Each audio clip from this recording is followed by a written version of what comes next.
The Rolex Middle Sea Race, one of sailing's great offshore challenges. Starting and finishing in Malta, this 606 nautical mile race, organised by the Royal Malta Yacht Club and supported by Rolex for over 20 years, is renowned for its circular racetrack and breathtaking scenery. The Strait of Messina, the active volcanoes of Etna and Stromboli, and the outlying islands, including Favignana, Pantelleria and Lampedusa, provide a stunning route around Sicily and at the epicentre of the Mediterranean Sea. To me it's a bit of a mythical race in that lots of corners, lots of landmarks that I enjoy going around. The competition is compelling. For the 44th edition, more than 100 yachts from over 25 nations are expected to take on a relentless challenge, where the crews can encounter punishing and brutal seas and benign calm, often in the same race, placing extraordinary physical and tactical demands on even the most experienced competitors. This one is something special because it's super technique, super complex, and you really need to be at the top of all your skills in this race. Professional crews on cutting-edge multi-hulls and Grand Prix monohulls share the spectacular course with smaller boats, crewed by skilled and passionate amateurs. And it is these entries that give the race its incomparable Corinthian spirit. You can never relax in this race, really, even in light condition. It's mentally very demanding. The 2023 Rolex Middle Sea Race commences from Valletta on the 21st of October.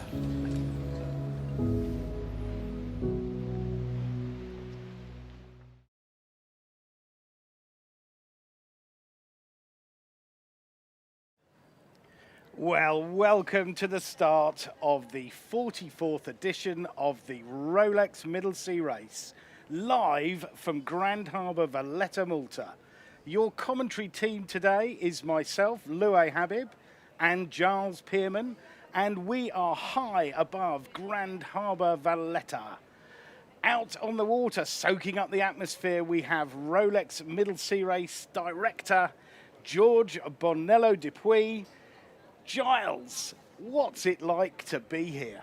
Morning, Louis. Well, aren't we the privileged two in the house yet again? Sitting up here on the La Baraka Garden, surveying the scene in front of us. We're looking straight down towards the start line, which is off the saluting battery across to Fort St. Angelo.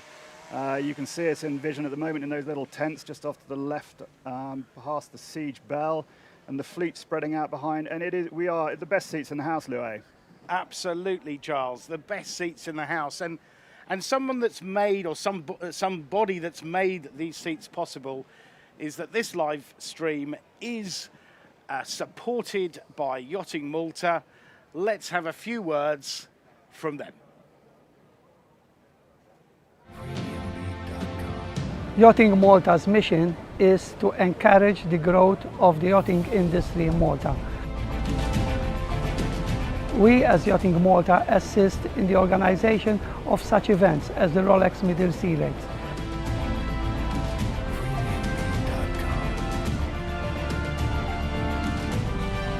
On behalf of Yachting Malta, I would like to welcome all participants to this iconic Rolex Middle Sea Race 2023.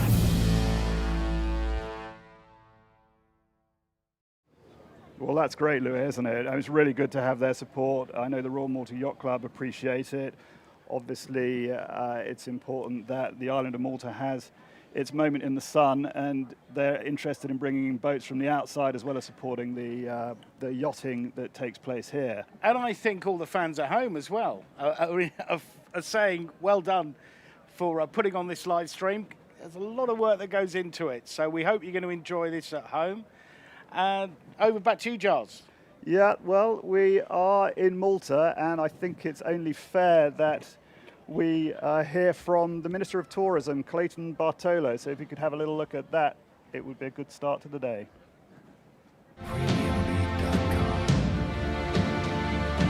The Rolex Middle Series brings to Malta well over 1,000 people who come here to enjoy our beautiful island, our weather, and our sense of hospitality during this time of the year, when it's considered to be a shoulder month, but it's also perfect for sailing.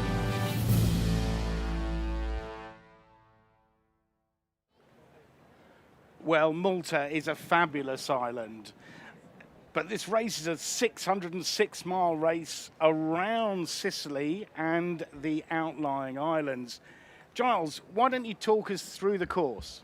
Sure. Okay, so when the yachts have left Grand Harbour, they've got a 55-mile passage north to the southeast corner of Sicily, Capo Passero. Next up, they've got a 100-mile leg that's dominated by Mount Etna, 3,300 metres high, and the first of two active volcanoes. Strait of Messina separates the Ionian and Tyrrhenian seas, 20 miles long. It's a critical moment. Crews facing a potentially punishing tidal gate. Once through, they've done their 35-mile hop to the most northerly point on the course. Turn west at Strombolicchio, just off the volcanic island of Stromboli, and head west across Sicily, leaving the Aeolian Islands to port, and heading to Favignana on the northwest corner of the course. Then they turn south through the Agadi Islands. The open segment of the course, open water segment of the course begins, and they're down to Pantelleria, which is 75-mile leg and is closer to Africa than Europe. Lampedusa, the most southernmost point on the course, is a further 90 miles on. Rounding that isolated outpost, the penultimate leg is a 95-mile dash back to the Maltese archipelago through the South Camino Channel. 10 miles remain to the finish at Marsamxett Harbour, and a very warm welcome we expect at the Royal Malta Yacht Club.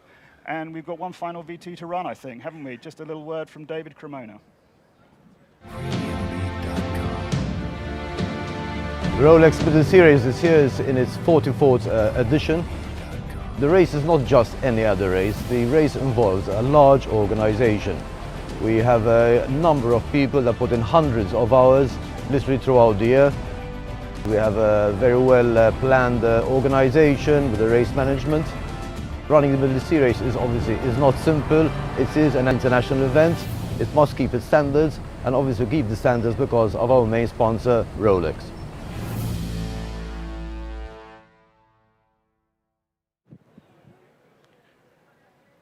Well, this is the 44th edition of the Rolex Middle Sea Race, which was first run in 1968. Giles, let's have some stats and facts about the Rolex Middle Sea Race. Right, very quickly. 110 entries, 26 countries. There's over 1,000 crew representing 48 different nations. Italy has the most boats with 22. That's a fifth of the fleet, and the most crew with over 200. There's over 100 crew each from the UK and from France. Yeah, I've got to say, of all the 600-mile classics, this, for me, feels the most international I've seen the Rolex Middle Sea Race. Giles, what do you think? Well, I would expect so. I think probably might look back, looking at this graphic on the screen at the moment, you might look back to 2018 when we had the 50th anniversary and 130 boats. Maybe then we would have been pushing the stats. And even though we're slightly lower than last year, I think we're up on the international participation, and it really is a melting pot. Brings in crews from all over the place. I spotted a passport from Tanzania. Amazing. But what this graph doesn't show you is the quality of the fleet this year. And I think, you know, over a coffee this morning, we were discussing that. We think this is probably one of the best quality fleets we've seen. I think there are a lot of really obvious boats we can talk about, but there are some super dark horses in there too, aren't there? And this is a race where you look through the crew list and you just shout. You think, hold on a minute, what's he doing on that boat? What's she doing on that boat? Yeah. And is that really going to up the game of the crew? Is it going to make them potential? And with the weather forecast we're looking at, it's not a dead cert for one size group, is it at the moment? It isn't. And on the you know, the crew, we've got. It's not just pro sailors. In fact, there's an awful lot of Corinthian sailors here. We've got crew ages from 15 to 82.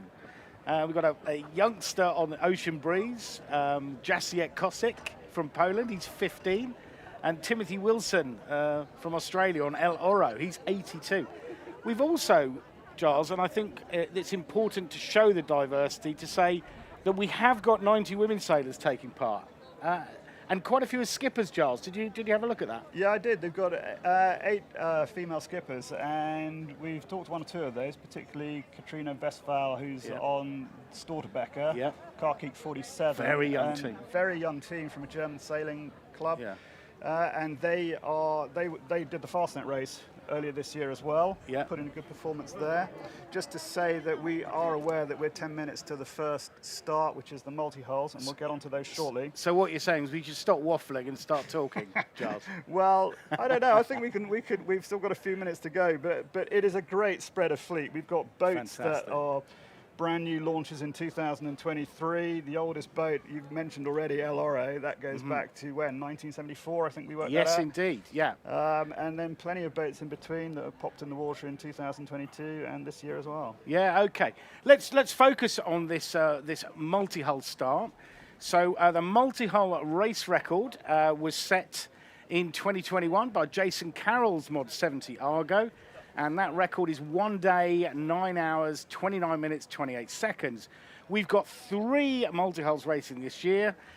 It's a small class, but they're all carbon flyers. And although Limosa, skippered by Alexia Barrier, is the absolute favourite for multi-hull line honours, the class winner is on Mocha correction time, so the other two have got a chance. So we'll probably see these boats fly out, so we may as well talk about them now, Giles. Yeah. Go on, Limosa. I'll let you crack on.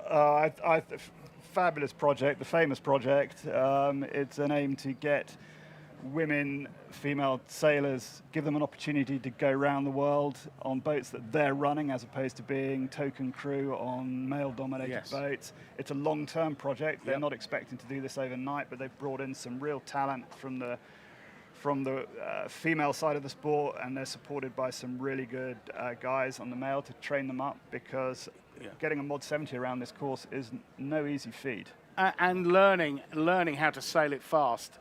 And let's just hark back a year when Limosa was Mana and took multi-hull line honours.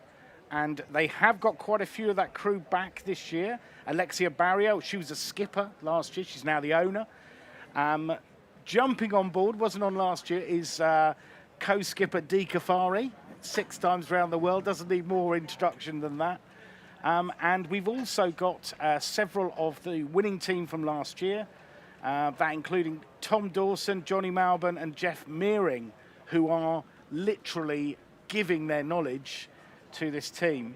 Also on the boat, we've got Elodie Jean Metro, we've got Sarah Hastretta, great to see her back racing, Marie Rieu, and also Robin Cristol, who's going to be doing some media. So we're hoping to get some content from the boats as they go round. But there is an amazing goal for the famous project in the Ulteam IDEX Sport. Their ultimate ambition is a Jules Verne record attempt in 2025, and they're going to be racing the Mod 70, getting themselves going for that. And I think they're going to launch the Ulteam after a refit next April. So first race for the famous project, and we wish them well. But they're not the only multi-hull in this fleet, Giles. We've got 6 minutes to go to the start. Who's your pick out the other two? I'm really fascinated to see how Finn, the Banals 53 Jacopo Bracco, goes. It's a mechanically built carbon flyer. It's a performance cruising trimaran. The designer I picked up, he spent 10 years at VPLP, and he was part of the design team for the America's Cup winner BMW Oracle and the Maxi Trimaran Bank Popular 5. So there's some real speed work in this boat, isn't there? Yeah, and it looks like a beast too when you see it out on the water. And Jacopo is from Miami, Florida. And he's done a lot of multi-hull racing, including F-18s. The third multi-hull in this start is the Rapido 40 Adamas. That's Aldo Fumagalli. It's a 12-meter Morelli Melville design. Melvin design. It's got Seafoil dagger boards. It's all carbon. And it actually folds up, this boat, as well, so it's easy to trail. So it's a really interesting boat. And Aldo has actually competed last year in 2021 in Multihull, which was another small. He was a little overwhelmed, though, wasn't he, by the Mod 70, if I remember that. And this is a great shot right now, so you can see heading to mid-screen, that's the Mod 70. Heading off-screen to the left is Adamas, and then over to the right is Finn. So you get an idea of the difference in design, different shape. and probably speed potential. The Mod 70, when it gets up, And it's looking, it's just a beast. We're really getting a big bullet of breeze coming in here. It's going to be an upwind start for these boats. And methinks there's going to be at least one tack. So I don't think it's going to be over pretty quickly, particularly for Limosa, but it should be a pretty electric start with the smallest fleet. We've got bigger fleets to come, but 3 to go in under 4 minutes. And Louis, I'm really quite worried because it's raining. It is raining. We haven't experienced that at the start of the Middle Sea race for quite a few years. So that's something new for the crews, but it's going to get them used to what's going on out on the course later on, because I think they are going to experience some weather this year, Louis. Yeah. Giles, we are in relative comfort here, although we are getting wet. But 606 miles round the course, you know, it's tough. A 600-mile race anywhere is tough. It is, and the weather is painting a really complex picture. We are being influenced by a storm system that's been battering the north of Europe, hasn't it, for the last few days? I've had messages from home saying it's miserable. Yes. So I haven't told them how nice it's been down here, but now we're getting our medicine a little ourselves. Indeed, yeah. Yeah, you've got a nice wide shot there. You can see the flags on the right. You can see the kind of breeze that they're experiencing. That's actually a shot of across the start line, just so you know. That's confusingly called the upper baraka, although we're above it in the lower baraka, but there you go. And we're just waiting for some what's that, 10:57, so we've got under 3 minutes to go to start. Those cannons are replicas of the cannons that used to be on the saluting battery when it was used back in the day for firing time signals to the fleet in harbour. Yeah, and you can just see Limosa coming in the picture. I'd estimate they're doing about 20 knots. They've just put the handbrake on to go back, so that was the measured run to the line. And just so you know, as with the Rolex Fastnet race start, there is no X-ray here. If you're over the line at the start, you pay a 2-hour penalty, so there's no going back. And that's within a minute of the start. So Limosa need to get behind that line pretty quick. They've got about a minute to do it. And if you're over the line at the start, you should not go back. You should continue, but you may cop a 2-hour penalty. That's a safety. It's an experimental rule, and it worked really well with the Rolex Fastnet race. And in the confines of Grand Harbour, it makes an awful lot of sense not to have boats turning round. But it's breezy, Giles. It is. It's very gusty down in there. You can see the trails on the water. This is going to be a lot more exciting than last year, Louis, for everybody concerned. Yeah, for sure. There's a big crowd building. You can see them. They're building behind us in the Lower Baraka Gardens. This is where the Royal Malta Yacht Club hosts its guests. Over on the far side of the start line, just underneath Fort St. Angelo, they're building down there too, aren't they? They are. On the foreshore. Yeah, Limosa has got behind the line, so they've done that with about 10 seconds to spare. They didn't leave much room for manoeuvre there, but we're just coming into a start sequence right now. So we've got under a minute to go. Yep. And this is a first. We haven't had a camera over the start line before, have we, Louis? So normally we've been bashing on and missing the cannon fire. Which is probably why it's raining. And it really is raining, if anyone's in doubt. Yeah. If anybody knows a good Mac repair shop. I've never brought an umbrella to Malta before, Louis, but I'm beginning to wish I had. Well, I'm beginning to think this follows me around because the Fastnet start it was raining as well. Well, I was about to say to you... Here we go, Giles, come on. They're just about to start. Come on. Here we go. There's the start list. Adamas, Finn, Limosa. Okay. But there's real bullets of pressure coming in. It's not constant breeze, this. It's going to be a tough, confined start in Grand Harbour. They're lining up. There we go.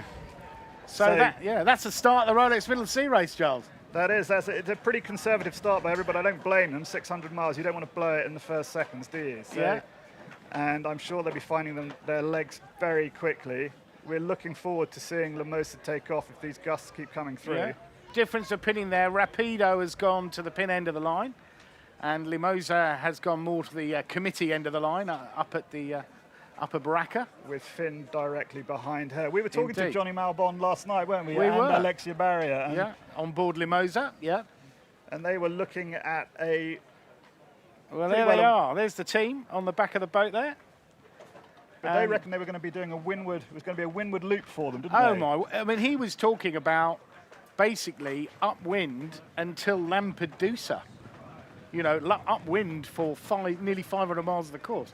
Anyway, they're off. The start of the Rolex Middle Sea Race. We've got the Mokra fleet away, just the 3 boats.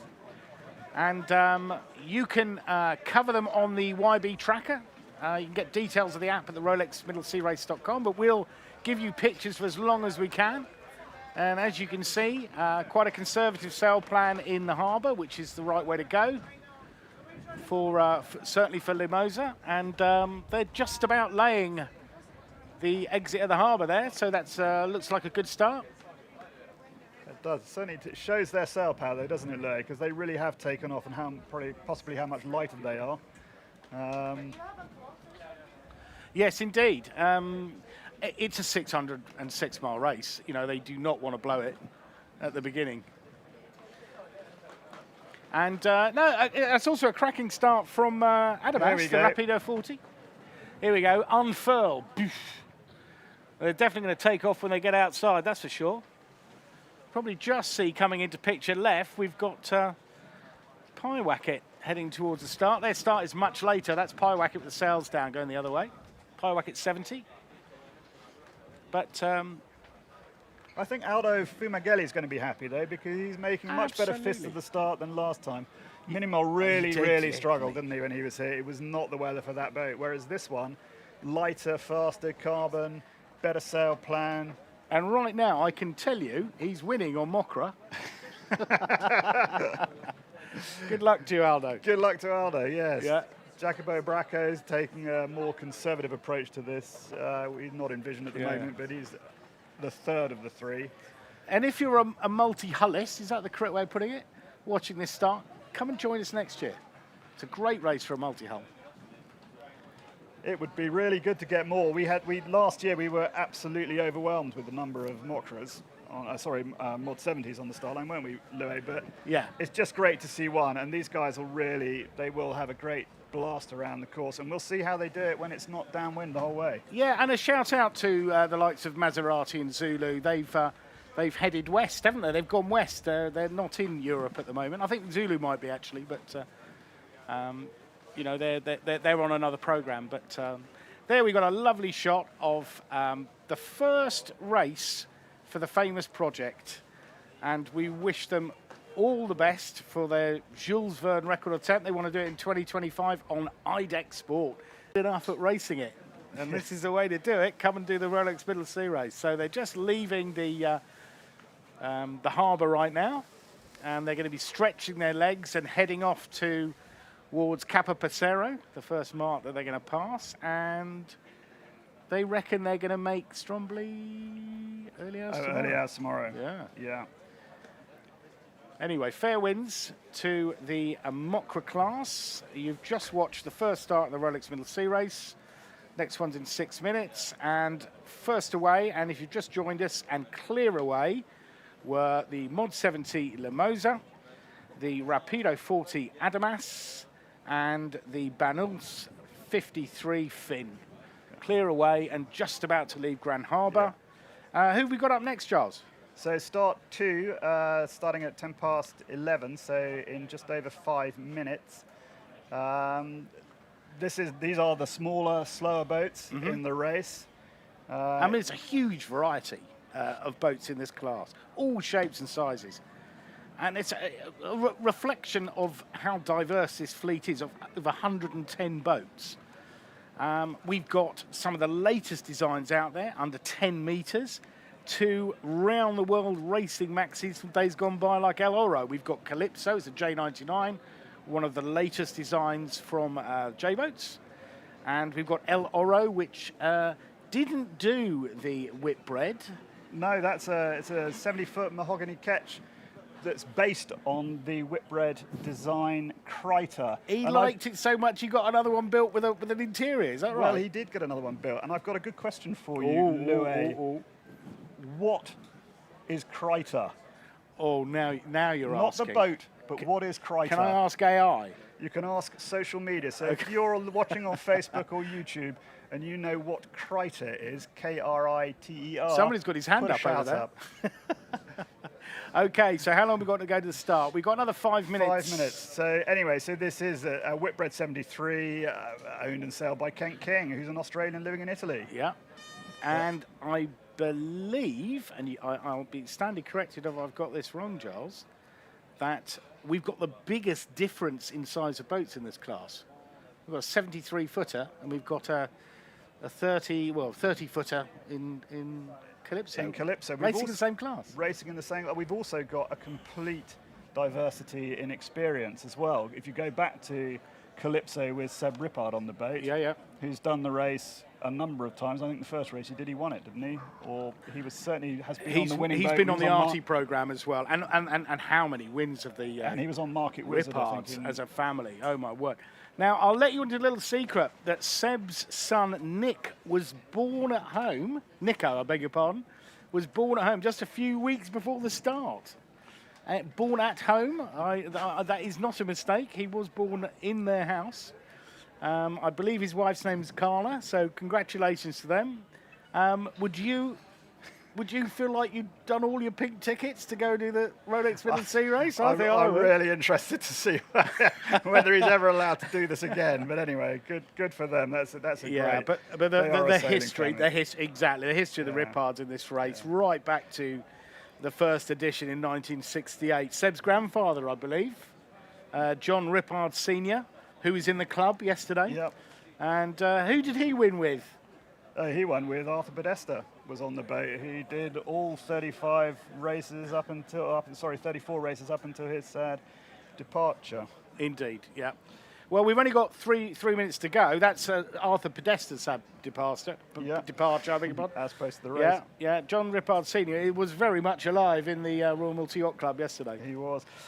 Lou, when I was talking about this experience, I just wanted to bring up Spirit of the Winds, which is Simon Gerab, who's a Maltese boat. And tell me. This is a complete antithesis to the Rippards and some of the other boats. They've never done this before. This is his first time on his own boat. He's put a group of friends together. They started sailing some years ago, but they've never had the opportunity to do the race. And they've sought the advice from the experts in the yacht club. And off they go. Yeah, but what about Gozo Dream? We've got a couple of minutes to the start, and we spoke to Noel Grech about his first 47, Gozo Dream.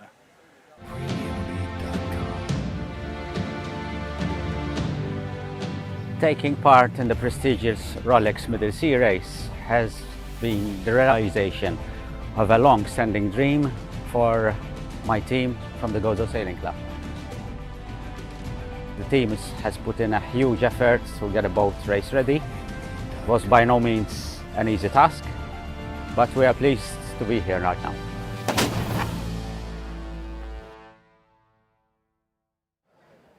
Yeah, fantastic. And if you haven't been to Gozo, you should go, is my advice. Giles, who else do you like in this start? We've just got a minute to go. Well, we've talked a lot about the Maltese crews, but I don't think there's a double-handed crew, Red Ruby, Chris Dean and Justine Wolfe from the northwest Pacific coast of the USA, husband and wife team racing together for over 20 years, I believe. Yeah.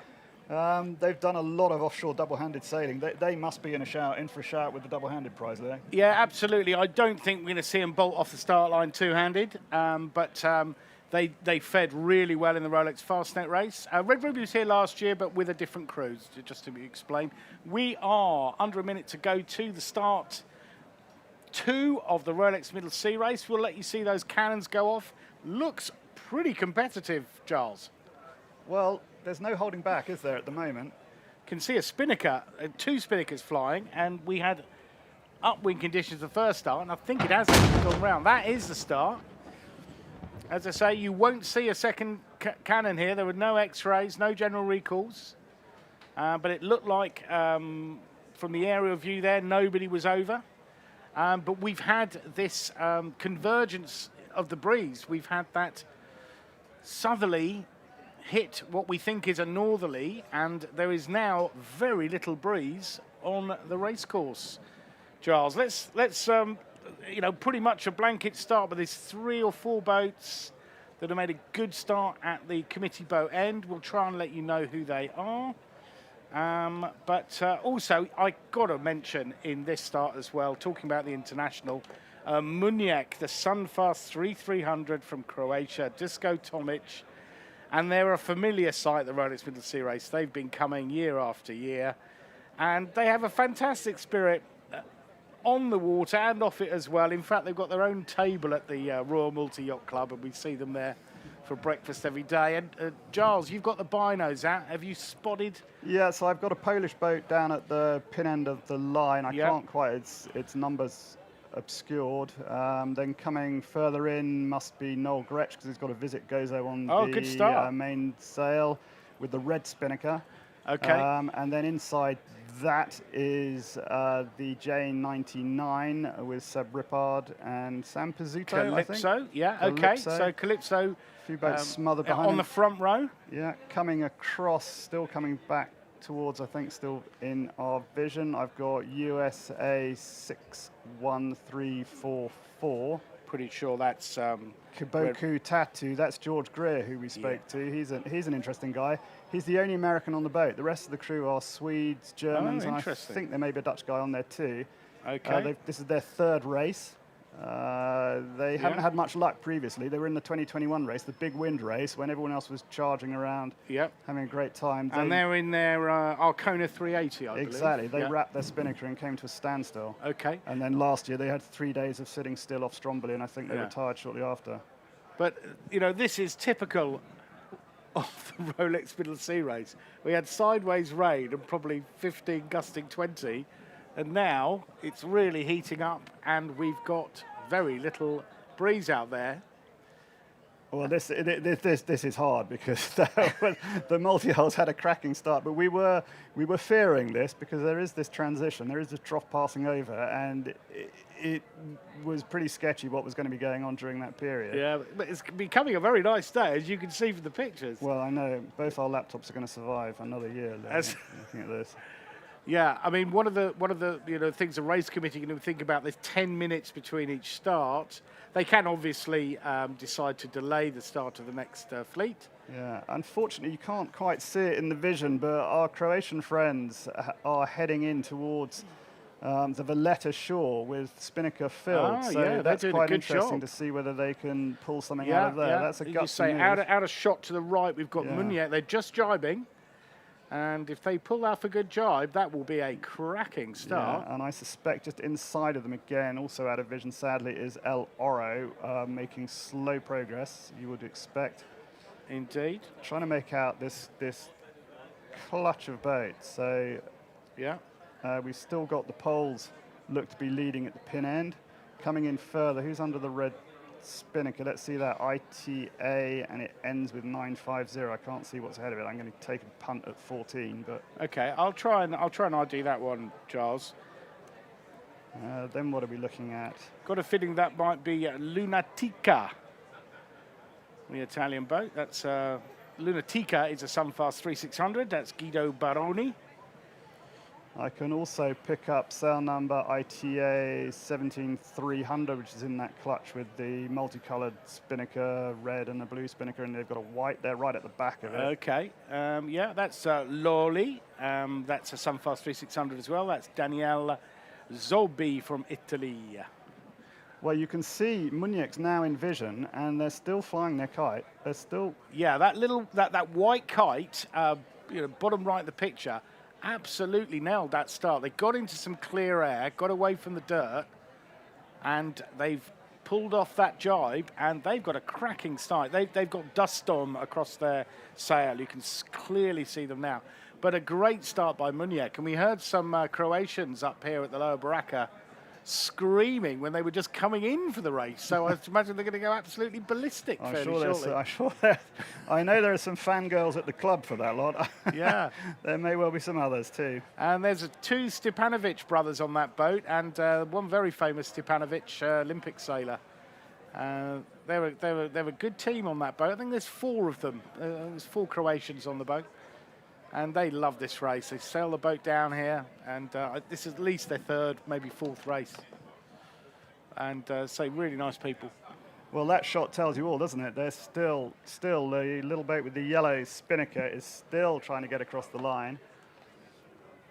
I'm trying to make it out if I can get some sound number off it, but it's proving too hard at the moment. I'm wondering if it is. It's just starting to see. I can see an F. That's a French boat, I think. But anyway, we've got Tonton La Furla. That's just off to the right of screen. Jonathan Gambin's boat. They're in the next start, I think, Louis. Oh, they're in the next start. I beg your pardon, Charles. Don't worry. That's the first Chisk I owe you. Still haven't answered my Kreiter question yet. You've got me, I reckon. Could be an extra bottle of mineral water for that one, I think. I do like the look of El Oro, though. They've done a really good job there. I think so. For a boat that probably once it gets going, it must carry its way for a bit. Yeah, but right in shot now, we've got Munjek. And if you're watching this from Croatia, cheer them on, because they are doing your country proud right now. Had an absolutely fantastic start to the race. Last year, it was such a slow race, and they stuck it out. And hopefully we're going to get some more breeze coming back soon. The forecast is pretty good, Giles, isn't it, for the race? Well, it's pretty good, depending what size boat you are. I think they should be in wind all the way around, apart from Sunday night off the top of Stromboli, where it looks to be getting a bit sketchy. But there is big wind on the cards at different times in the course. Yeah. Just a bit of, I can just see through the binoculars, I'm pretty sure I can see an AP flag. So I think they have delayed the next start. That is not official, but I think they may have delayed the next start. I can just about pick out an AP. I think it looks like an AP, but I might be wrong, okay? Given how slowly this is progressing, I wouldn't be surprised. I was going to say that while we think, say, sort of Sunday afternoon, while the big boats are probably banging downwind, upwind, off the west coast of Sicily, might even be further down at Lampedusa, the small boats are going to hit a bit of a hole, and then when they get out of that hole, they're going to have the wind behind them for a bit, and then they're going to get thumped at the corner, apparently. But who knows, Charles? You know, look what we're seeing right now. It's so changeable. But, you know, in a way that's really cool, because you can't just, you know, put it all down on a computer and say that's what we're going to do and that's where we're going to turn. You've got to use your eyes. You've got to use your nous. Yeah. What's this Italian boat then, Louis? The little one with the yellow spinnaker? Well, give us a sail number and I'll let you know. I was going to get the sail number. Anyway. Walili. It's Walili. It's Walili. Now, you know all about that boat. Come on. You've caught me out. All right, I owe you a bill, Louis. That's one I don't know anything about at all. What, you don't know it's the JPK 1030 from Richard Del Peu? No, I didn't know that. I thought they were all mates of yours. I'm sure I saw you playing backgammon and drinking coffee with them the other night. Anyway, lovely aerial shot there. Well done, team. That's a great shot from the drone. It is an amazing setting here. You know, I haven't been to the Rolex Sydney Hobart, which I'm also told is an amazing start. Well, I gave that some thought this morning, Louis. Not you should come to the start of the Rolex Sydney Hobart, but I'd love to see you there. But more, we've been watching some rugby, haven't we? And that's all about stadium sport. And I think this harbour is about the closest you get to stadium sailing, stadium starting, offshore racing. Yeah, and top of the picture there, you can see the Grand Harbour with some of the spectacular yachts. You know, that's the home of the rich and famous, the Grand Harbour Marina. Grand Harbour Marina. Yeah, but it is absolutely stunning, and it would be a stunning view the other way as well to see Valletta. Well, you're looking straight across. Fort St Angelo was obviously the headquarters of the Knights of St John and subsequently the British Royal Navy some years later. Indeed. It's seen a lot, that fort. Come on, Giles, back to the sailing. 61344. Well, that's Kiboku Tatu. Ah, okay. And so George Greer and his crew with having a great... Olaf Granander is the skipper. Yeah, for the people at home, Kiboku Tatu has caught up with Munjek, doing really well there. They've got a cracking start. You can just see them far left of the shot we've got on screen at the moment. Yeah, and there we go. There's the two of them. Look. Bit of action on the foredeck, Louis. Getting ready, just in case, because I suspect they think when they come out of the harbour they're going to be facing some upwind work, which was the expectation. Okay, and Walili getting a great start as well. So those three have managed to make the best of the Little breeze we've got at the moment, and that is a winning set of hands in this race, isn't it?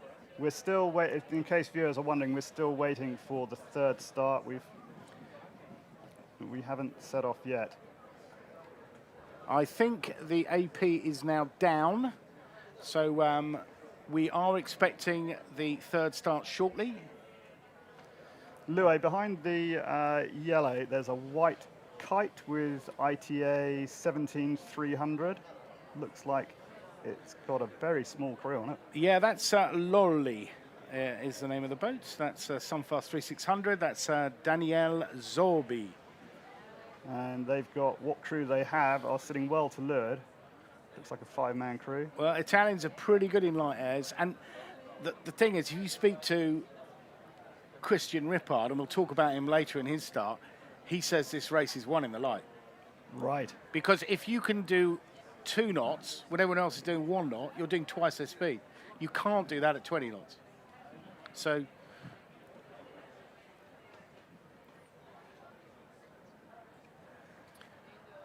anyway, there's a little bit more breeze out there. And as I say, we're waiting for start 3. And we did hear a gun go off. So there was a delay to start 3, if you're wondering why they haven't gone yet. But I'm pretty sure they're lining up for a start for start 3. So at the moment, you're looking at Munyak, who had a cracking start, but now we've got a nice wide shot. And we are just anticipating start 3 of the Rolex Middle Sea race, if you've just joined us. So far, we've had the Multihulls away. And we've just been told that the start 3 has started. So there was a little delay, but they're off now. So let's have a chat about the boats in start 3, Giles. What do you know? Well, I'll tell you what I know. I know that it's got the smallest boat in this year's race, and that is the Dela 30 Eita. Is that how you pronounce it in Greek? I don't know. Eva Delidou and Jerry Petratos.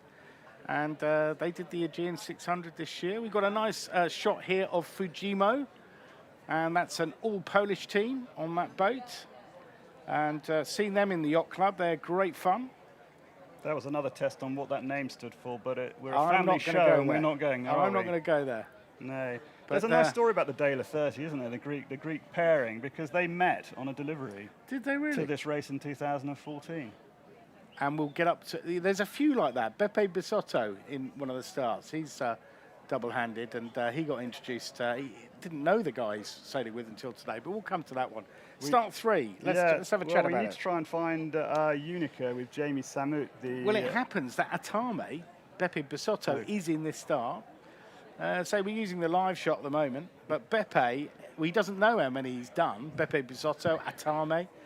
It's over 20, we reckon, and this year he's teamed up with Luke Elric, who was a boat builder for Emirates Team New Zealand, the America's Cup, and his J80 partner, Catherine Jordan, raced with Beppe last year. She couldn't do it this year, so Luke has joined the fray, and that is one of the teams that is still in the Rugby World Cup. So I'm sure he was watching New Zealand-Argentina last night.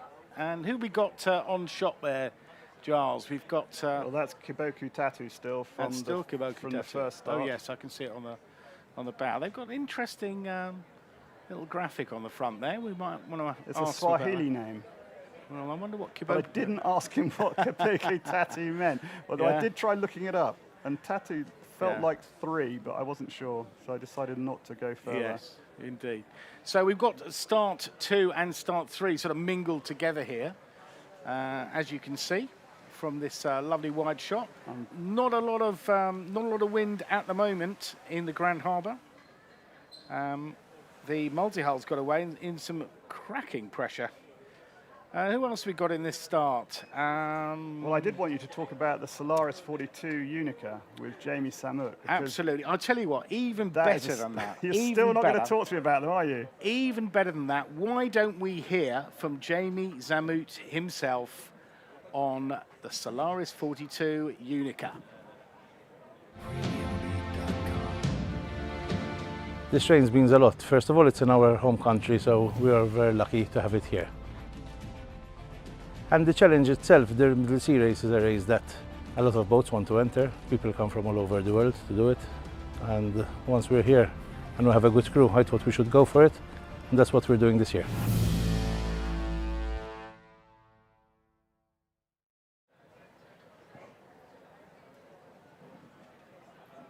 Well, that was lovely, Louis. He's a real character, Jamie, and I tell you what, he's got a cracking crew on Unica this year. They've really tooled it up, including John Rippard, who's on the boat, Sonka Steen, Arndt and Reams Brun from Germany, and from Australia, Bradshaw Kellett. So they've got a cracking team on that boat, and we're expecting a lot of them. There's Wakali in shot. We've seen them at quite a few races over the last few years. That's a 47.7. And what do I know about Wakalia? Well, it's sorry, I beg your pardon. It's a Grand Soleil 43. I got that bit wrong. And that's William Farmer, also Daria Marchette, Ian Perryman, and they're all come over from the UK to do this race on the Grand Soleil 43 Wakali. Doing a little zoom round on the fleet shot. And there's parties going on and up and down Grand Harbour today, aren't there? Lots of it. What do we know about the wooden boat, Louis? Oh, we don't know anything about them at all because we've just gone to the siege bell. Have a look at the crowd shouting for Carpo. They're an entry in the race. Oh, now Carpo's in this start. So Carpo... They're go Slovenian boat, aren't they? Yeah, Max Frecko racing. He's got his son on board, I believe. Matic Frecko. He does indeed. Second race in a row for the all-Slovenian team. And they bring like a posse of Slovenians with them. Yeah. There's like 30 of them here, have a great holiday, make it a really special occasion. And it's a family affair. As you say, Matrick Recco is also on the boat. That's the skipper Max Recco's son.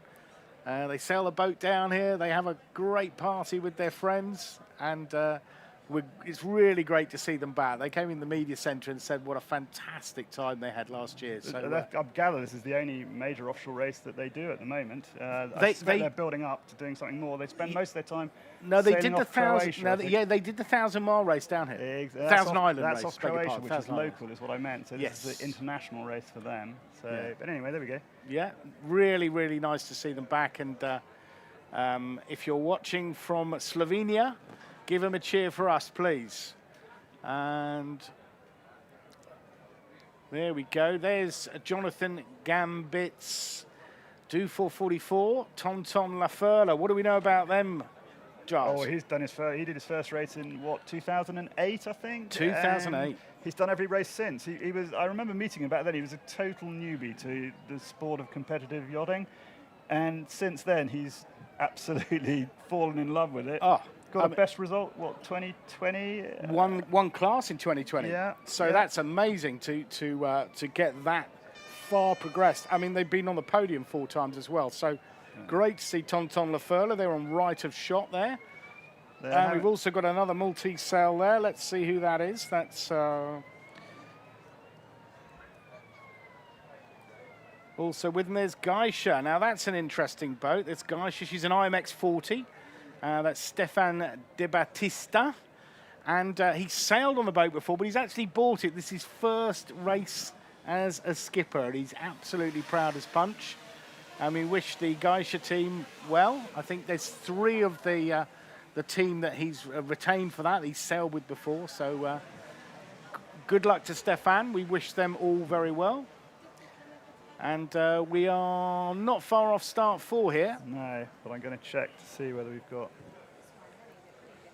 any sign of an AP up. No sign of an AP. So okay, so we're in. We're in on start 4. It. That's it. That's the signal there. There we go. Start 4, Rolex Middle Sea Race. And I know you've got a big favourite in here, but we better say what's on the screen. It looks like a fairly conservative start. There isn't much current in Grand Harbour, but still a cracking start there. I can see one boat is clear ahead there.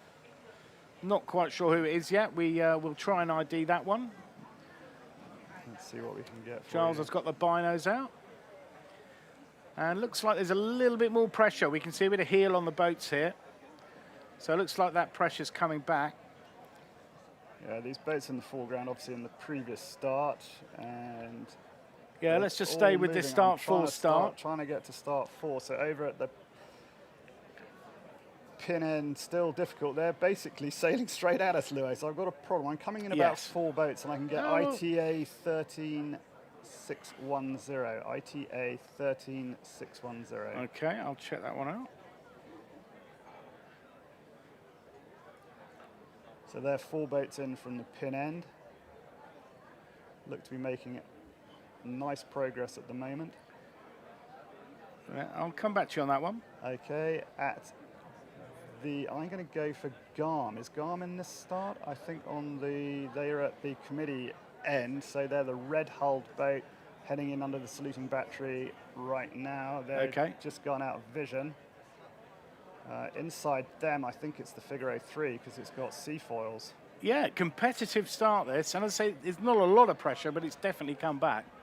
Yeah, I'm coming back across to see what I can. Yeah, I think that's ITA 13610 is Audace.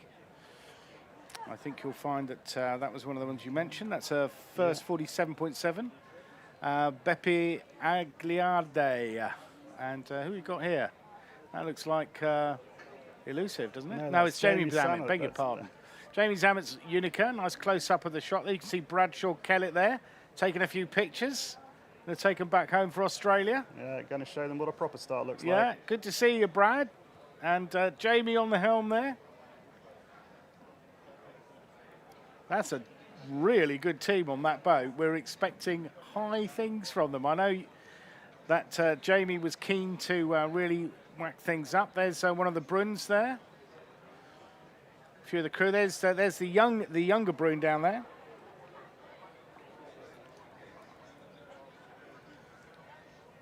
So what we've got going on in this shot is that obviously the start 4 is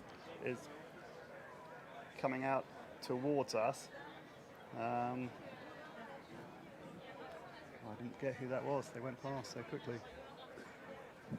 Well, we'll wait till they'll come up a bit closer, Charles. But let's just talk about the whole. They're heading straight out, so it's impossible to see their sail numbers. Well, anyway, it's a conspiracy, Louis. Also in this start, I've got to give a shout out to the J125 Jackknife as Andrew and Sam Hall. They normally race this boat well. So we've got one on screen here. Who's this? This is a Maltese boat. And I'm pretty sure that's JYS Jan. What do you know about JYS Jan? They're from the Jarhead Young Sailors Foundation, set up in Malta to encourage young people, give them opportunities to go offshore sailing. And they quite often have 2 boats entered. This year they've just got this boat led by, I'm going to get his name wrong, but Claudio Bugeja, who's done the race 3 or 4 times, to my knowledge. Indeed, yeah. And it's a young mixed crew. 2 16-year-olds on board. And I'm going to read out the whole crew. So we've got Claudio Bugeja, Emma Borg, Gary Mercieska, who I believe is the co-skipper, Isaac Vassallo, Jake Malia, Leydon Buagia, Luke Portelli, and Paolo Ferrugia. And as I said, they're as young as 16 on that boat, so great to see not too many grey hairs amongst that crew. It's really good to see the young Maltese in action for the Jarhead Young Sailors Foundation. We've just gone to a shot way out at St Julian's at the turning mark where they're going to head north to Capo Passero. That's the Mod 70s made it that far, but it looks pretty oily out there, Louis. It does indeed. It's run not out of breeze. Looking great. It is coming though. If the weather forecasts have any truth in them, it is coming from the northwest, and they should start reaching across to Sicily very shortly, but they've got this tricky patch to negotiate. Indeed. I mean, as you say, the overall forecast was definitely looking at, we had this this convergence where there'd be a lack of wind. It's happened during the race start, and then once they're through that, they look like they're into really good pressure into Messina. So watch this space for that. You can follow them all on the YB tracker.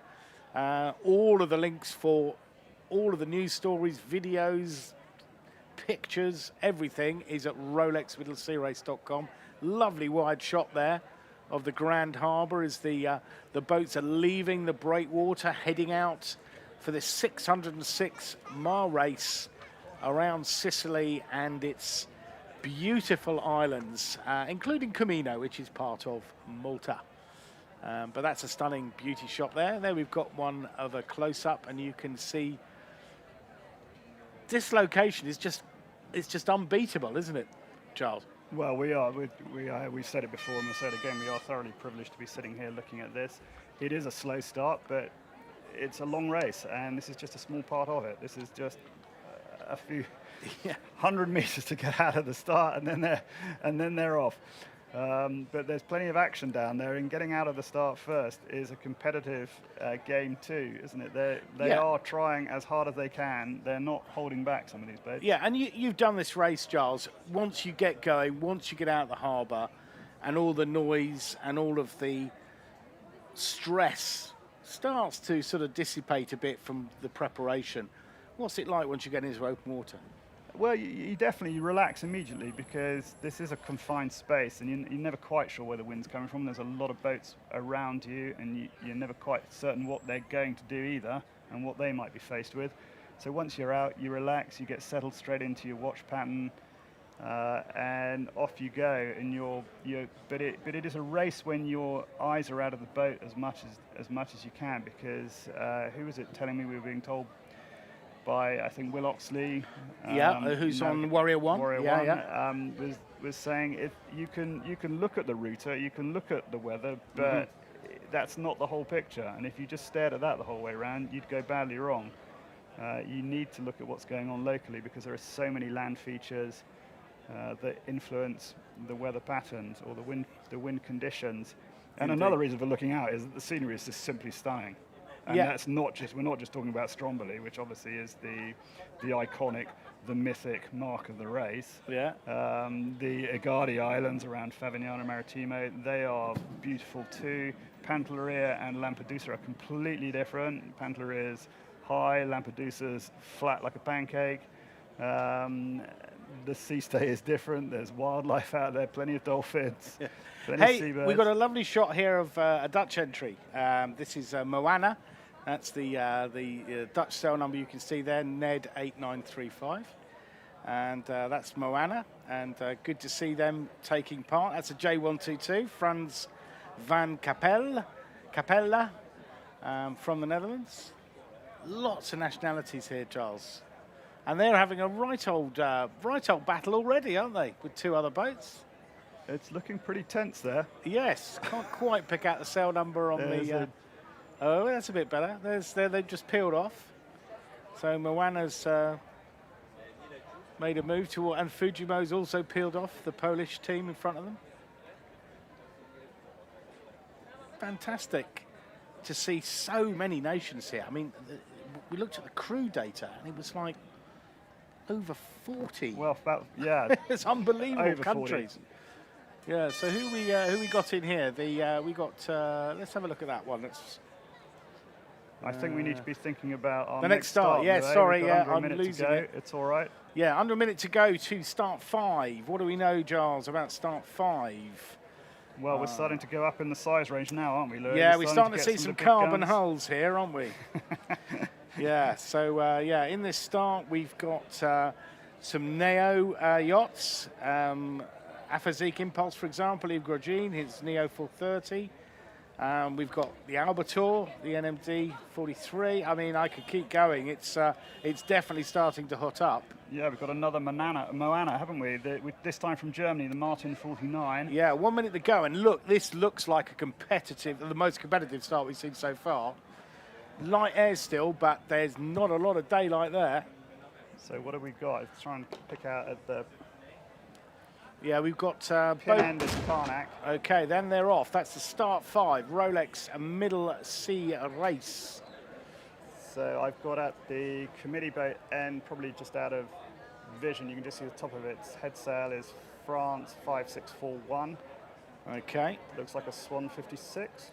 Okay, I'll come back on that.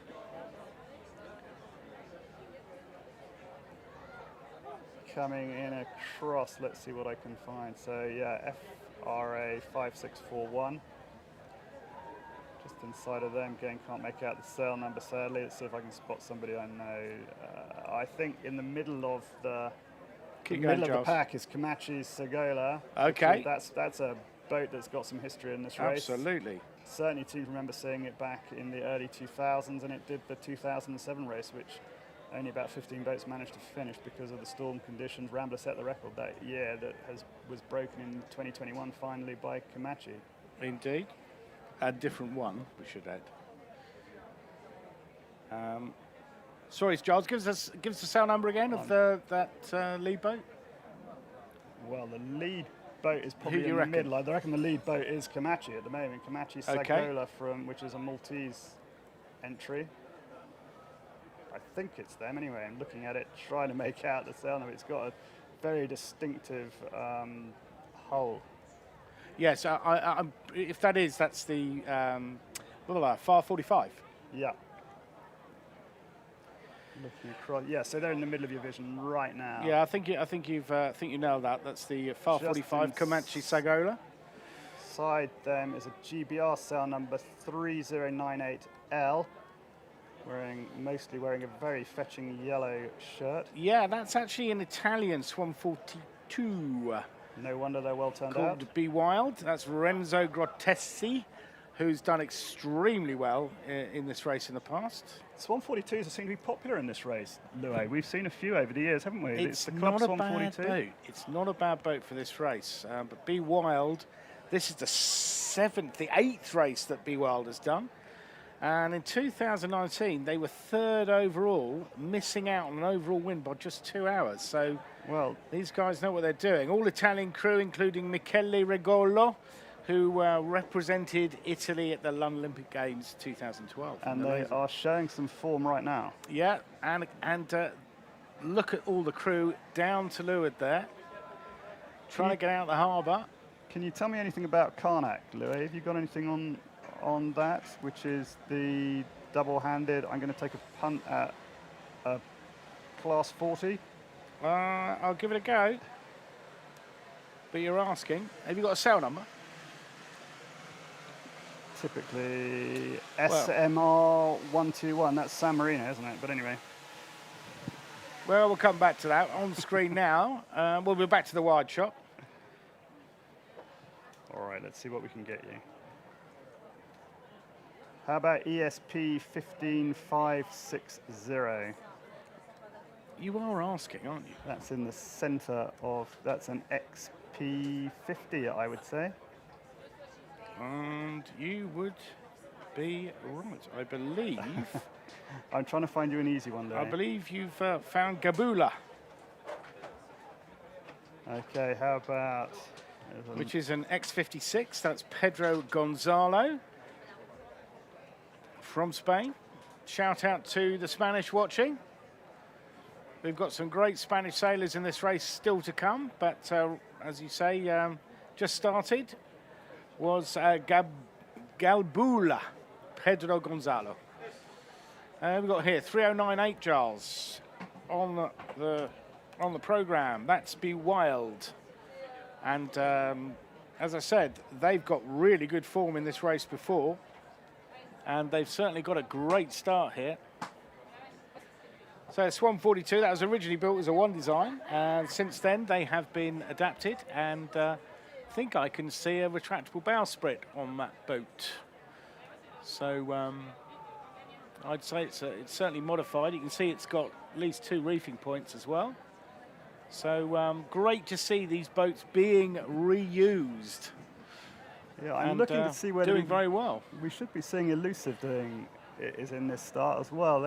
They're right beneath us, so not great vision. Yeah. I realise we can see the boats heading out. At the back of that, the wooden hull, that's Valentina. We're now looking back into the fleet. So if you can see, MLT 450 is just heading out of shot. We'll see if we can try and get that one. That's Elusive 2.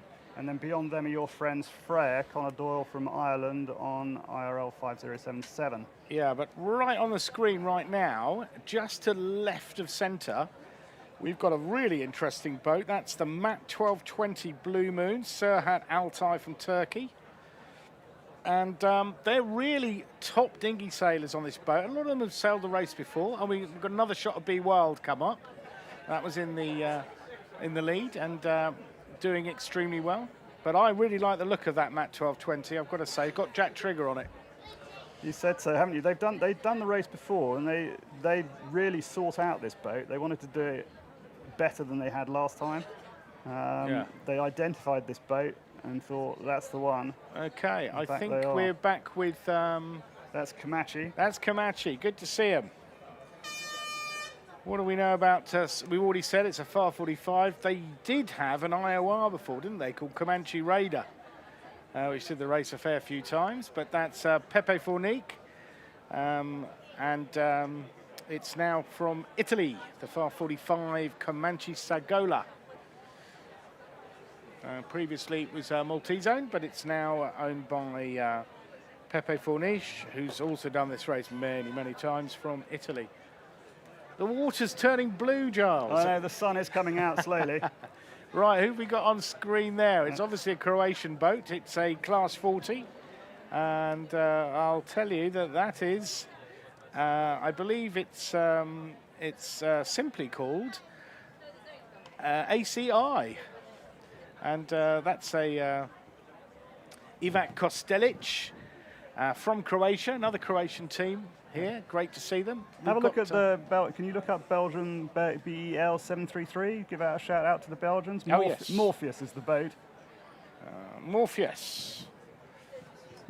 If you're watching from Belgium, that's who you can see just right centre of screen there. That's quite a nice lineup there, isn't it? There's Indeed. 4 boats. Stephen Verstraat and the Forza Sailing Academy from Belgium. A shout out to Morpheus. Good start.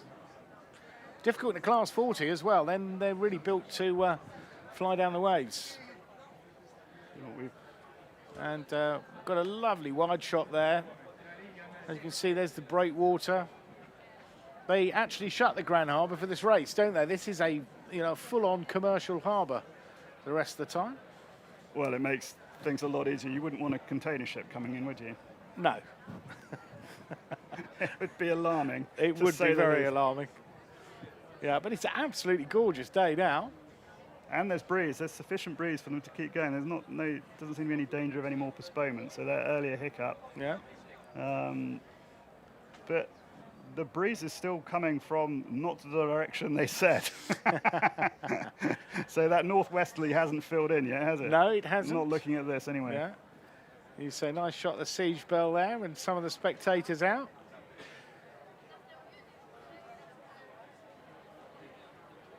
They don't need to listen to us. They can watch it, can't they?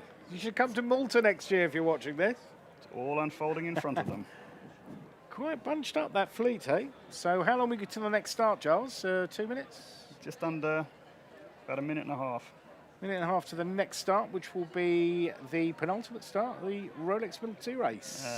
It'll be start 5, though. Will it? That's another. No, because we've actually got longer, haven't we? Well, this lot should be. When is this lot going off? What have we done?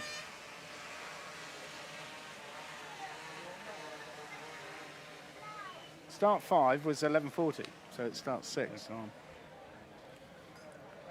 That's definitely one back for the team there, Giles. That is, but they won't be starting just yet, will they? Because they're not going till 12. So we've got 10 minutes then, if that's the case. Well, we'll see. We'll see. We certainly haven't heard a gun. Put it that way. Who we got on screen? That looks like Artie on screen.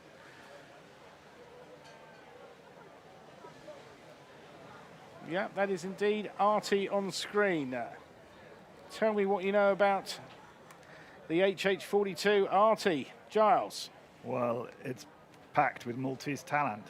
Lisa Tariano's been doing this race for a number of years himself. He's owned a series of boats. He's won the race twice with his previous Artie, which I think was a J121. Am I correct in that? Yeah, yeah. Won it twice, 2011, 2004 in the J121. Yeah. Oh, now we have had a gun.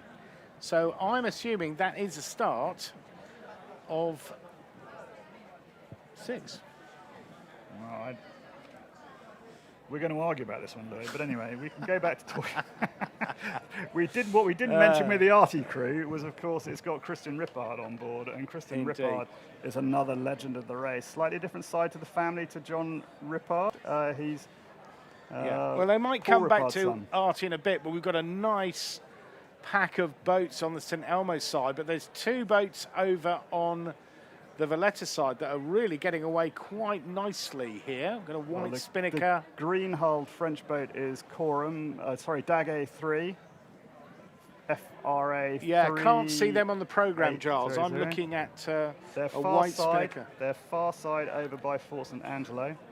Unless those 2 are the back markers from the previous race. So yeah, you've got Daguet 3 Coram. That's Poussin. I can see if that is indeed. So on screen at the moment, that MLT 5200, that'll be Otra Vez. Another Maltese boat, and trying to get out inside of them still in shot. Okay. So GER 8208. I'll tell you what, I've got an idea, Charles. We've got George Bonello Dupuy down on the water, who can probably see those sail numbers bigger than. Certainly, he didn't have any breakfast, so bigger than his breakfast. George Bonello Dupuy, are you receiving us? Hello, George. Who's it?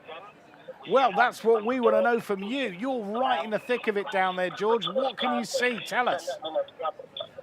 I can see a lot of desperate people searching for wind at the moment.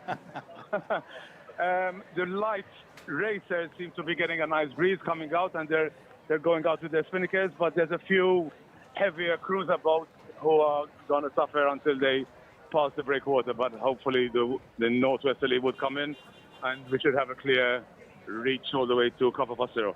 Okay. And of the boats we've seen already start, who do you think got a really cracking start? You don't have to keep it to 1, you can keep it to several if you like. Cracking, well, the Mod 70, I think, got the only cracking start, to be honest. Everyone else seems to be suffering, poor guys. But I think that the larger boats, the larger boats are going to have more breeze building up, and hopefully we'll see some action over there. Okay. All right, George. All right, fantastic. And we hope to have you on the live show tomorrow morning. So don't go out and party too hard, George. No, it's a date. Me, you, and him. Yeah. All right, thank you very much, George Bonello Dupuy, race director, Rolex Middle Sea Race. Hard at work. Thank you for your time, George. Okay, come on, Louis. Let's get back to business. We've got boats passing Fort St Angelo in vision. Okay, who you got? Daguet 3 there, the one with the saggy spinnaker. Just behind them. Okay, we've got one in shot right now, which is Silverine Swan, the Swan 53, the Dutch team. And that's a beautiful boat. I used to race against his Swan 46 before some of the people listening to this were born, but it's Frank Wurst from the Netherlands with his beautiful Swan 53, Silverine Swan. And then we go back to the wide, Giles. Yeah, so you can just see, I'm going to say 1, 2, 3, 4 boats in from is Artie. Okay. MLT T222. Just behind them, just shielded by them, is GER 5549. There we go. I think I can hear all the Artie fans hooting in the background. Well, it's going to get busy in a minute, isn't it? It is absolutely fantastic when the first Maltese boat finishes as well, isn't it? Yeah. We will have that later. But they're definitely coming out into breeze. It's definitely... Yes, they're starting to fill those kites, aren't they? Which is northeasterly, I'd say. Yeah. That's not right, Louis. Well, I think Daguet's got it spot on because they've got it first, and they're just making a bit of daylight there. Let's have a little chat about Daguet that have definitely raced here before. Frederic Poussin. He's had some really, really good results. Yeah, absolutely cracking. And in fact, it's 3rd overall in 2021 and was leading at Lampedusa. They won their class, but they very nearly won it overall in 2021. And he's been at a lot of the 600 milers all over the world. Rolex Sydney Hobart, Rolex Fastnet Race, Royal Caribbean 600, and look at that, they've really got some legs on there. They have, but I think it's filling all the way across that line, isn't it? So they're not going to be alone in a minute. They're going to have boats coming at them. Who's this? Well, they've made a great spot. But anyway, we've got another boat on screen here. We're trying to ID it at the moment. My guess is it's FRA 53. It's Chanapan. 05. Yeah, it's Chanapan on screen at the moment. Let's talk about Chanapan. So Chanapan is a French boat. She's Gilles Caminet's Kerr 40. And it's the third race in a row for Chanapan. 2013 Rolex Fastnet race. They were 5th in the older boat, the A35. So they've had this Kerr 40 a few years now. Should be good in the light. They really are starting to move down there. They are. That wide shot's great. They really... Daguet's really picking up, but they're being chased by, what's that, GBR 6255N, Louis? I will check that one out. I think I know what it is, but I will double check. And in fact, that is Lisa R, winner of the Yachting Malta Coastal Race. That's 2 Kerr 46s at it at the front of the fleet. Yeah, they were a Rolex Durallia winner a few years ago. So good Italian team on that boat, and I reckon that is just the start of the tussle between those two. And 2 Kerr 46s at it. Yeah, being chased hard by Artie will be the next boat if they hold on to that. But no, we're going back to those. As you say, we've got Artie third on the wall at the moment, but who we got in shot at the moment? I think we've got... that's Lisa R. Very impressive in the coastal race. This wind is back in, isn't it, Louis? It is. Look at it, and then we've got Artie. They've got all the legs out now. Yeah. Artie, off they go. Christian Rippard doing his 33rd Rolex Middle Sea race. That's right. That's right. He's one off equaling the record, which is 34. Yeah, Lee Satriano and the team. Very good team on board that boat. Majority Maltese, nearly all of them. And so they've won this 2 times before in the previous boat. Yeah. Lovely shot there of Artie. Nice shot of Artie there. And that's Lee Satriano hiked out of the back. He's hiking hard on the crew. Christian Rippard on the helm. Well done, Lee. Showing the way. Here Christian leading it out, as you say. Kite coming down. That's on Lisa R. On Lisa R. Daguet holding it as hard as they can, just going past the inner breakwater. Looking back, who's that in vision? FRA 9967. 9967. Oh, we're back to Artie for a moment. That is Aphasic Impulse, Yves Gorgines, Neo 430, and Aphasic Impulse. Just Google it, Yves. It's a medical charity that Yves is supporting. He normally calls his boats Givaro, and this is his 7th race. And we've got a lovely shot there of a boat. No sail number, so I can't tell you who it is, but that's romping along. Great shot Bit of inversion in the top batten there, I'd say. Hey, steady on, Giles. You sound like you know what you're talking about. But you're right. Is that outside information? Oh my word. Oh my word. They'll be talking about that one for years. They've popped it. It's all fine. Bit of panting going on the rig there as well, Giles. Yeah. I'll stop it now. I'm only going to say we may have maybe just under a minute to good start spot. 6, the penultimate start of the race. Okay. So shall we focus on to that now, because we're really starting to get to the crunchy end, as Digby Fox would like to say. Yeah, I think so. This is where... Well, I'll tell you what, let's have a chat with, we did have a chat with Jules Salter, the navigator on the Boating 52 Caro, Max Klink.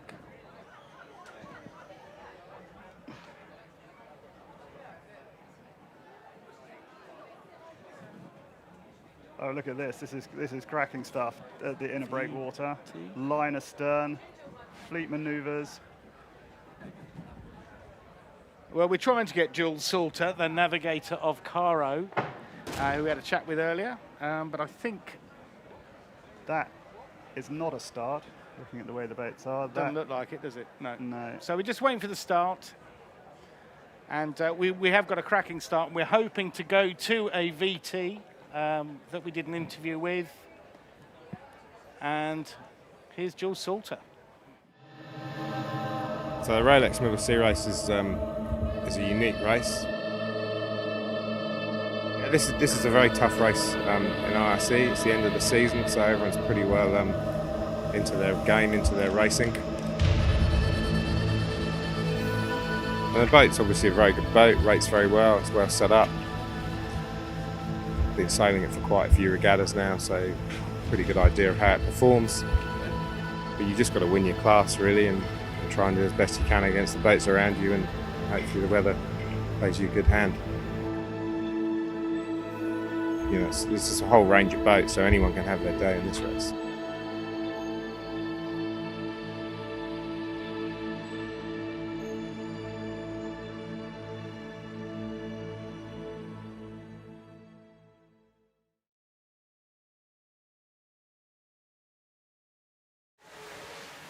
Well, winning Volvo Ocean Race navigator Jules Salter there, who's the navigator on Caro, which won the 50th edition of the Rolex Fastnet race this year. So we're waiting for the start of Start 6, and we are in sequence, and we've got an amazing array of boats in this start. Come on, Giles, we always have a punt on a boat each for the overall, and it's so difficult this year. It's really difficult because, to be honest with you, Louis, I was looking lower down the list than these boys, trying to pick out, and you just get lost because there are so many options, aren't there? We were looking at the Kerr 47. There are, and it's so open, this year. The weather has been really hard work for us to figure out. Yeah, I mean, we've got Albator in vision right now. That's the NMD 43, the old teasing machine. I mean, who's to say they won't? Exactly. But we're constantly drawn to this next group, aren't we? Just simply because they are class acts. They've got some proven track record, and this race is difficult to predict. It is difficult to predict. Really difficult. I have to be loyal though, Louis. This is a 17 boat start. We're talking about the 50 footers primarily, the 52 footers, the TP 52s, back 52s, Cookson 50s, boats of that order. And the standout in here, simply because they won the Rolex Fastnet race this year, is Caro, which we've just been having a look at. And that is my punt. But I have to stay loyal, Louis, don't I? I have to stay loyal to my team. Yeah, you got it right for the You got it right for the Rolex Fastnet race. I'll give you that. I'll give you that. I was tempted to change, Louis. I was tempted to go with Warrior 1, the Pack 52, which is also in this start. Don't steal my thunder. I'm not going to, but Will Oxley has been my go-to weather guru for so many years. You've had your 20 seconds of fame. Yeah, I'm going to stick with Warrior 1. I'm going to go Warrior 1. Warrior 1, Rolex Middle Sea race. I think they're owed one. You think they're owed one? Well, Christian did say ahead of the race. And they're in this start. They are in this start, and he said ahead of it. He said he thinks there might be a little bit too much upwind work for them, but that could be bluffing, couldn't it? Homework. That could be double bluffing. Yeah, he could be trying to get us off the scent. Yeah. Doesn't want the kiss of death from one of us too. Anyway, back to the start of race 6, Giles, and breeze is in. I can feel it coming. I think it's going to be more of a beat we've got coming up here. It feels it's definitely on our shoulder now, isn't it? Yeah, start of race 6. In this start, we've got Caro, we've got Eno Noir, we've got Kuka 3, we've got Optimum 5, we've got Red Bandit, Stort Baker, Warrior 1, I could keep going. Wild Joe, Chocolate 3. I mean, this is some real hardware, eh? Don't forget, Chipper Lipper 10. It's the Milas 60. That's going to be a nice ride. Yeah. P50, Swan 50, Club Swan 50. That could be a tougher ride. Yeah. What else have we got? Ekita. I don't know so much about that. Maxi Dolphin 62, but I bet that's comfortable. That boat rates really well under IRC. That's one class at the Maxi Yacht Rolex Cup. And my other shout out for this one too is Luce Guida, which is a Vismara 80. Yeah. Jean-Michel K. Borderline length. I know, but also if they do get some big wind off the backside of the race course, that'll be quite comfortable, do we think? Yeah, it's so difficult to call. But look, at the moment we've got a wide shot. We can see spinnakers out in the open waters as they're passing Dragonara. Would that be correct?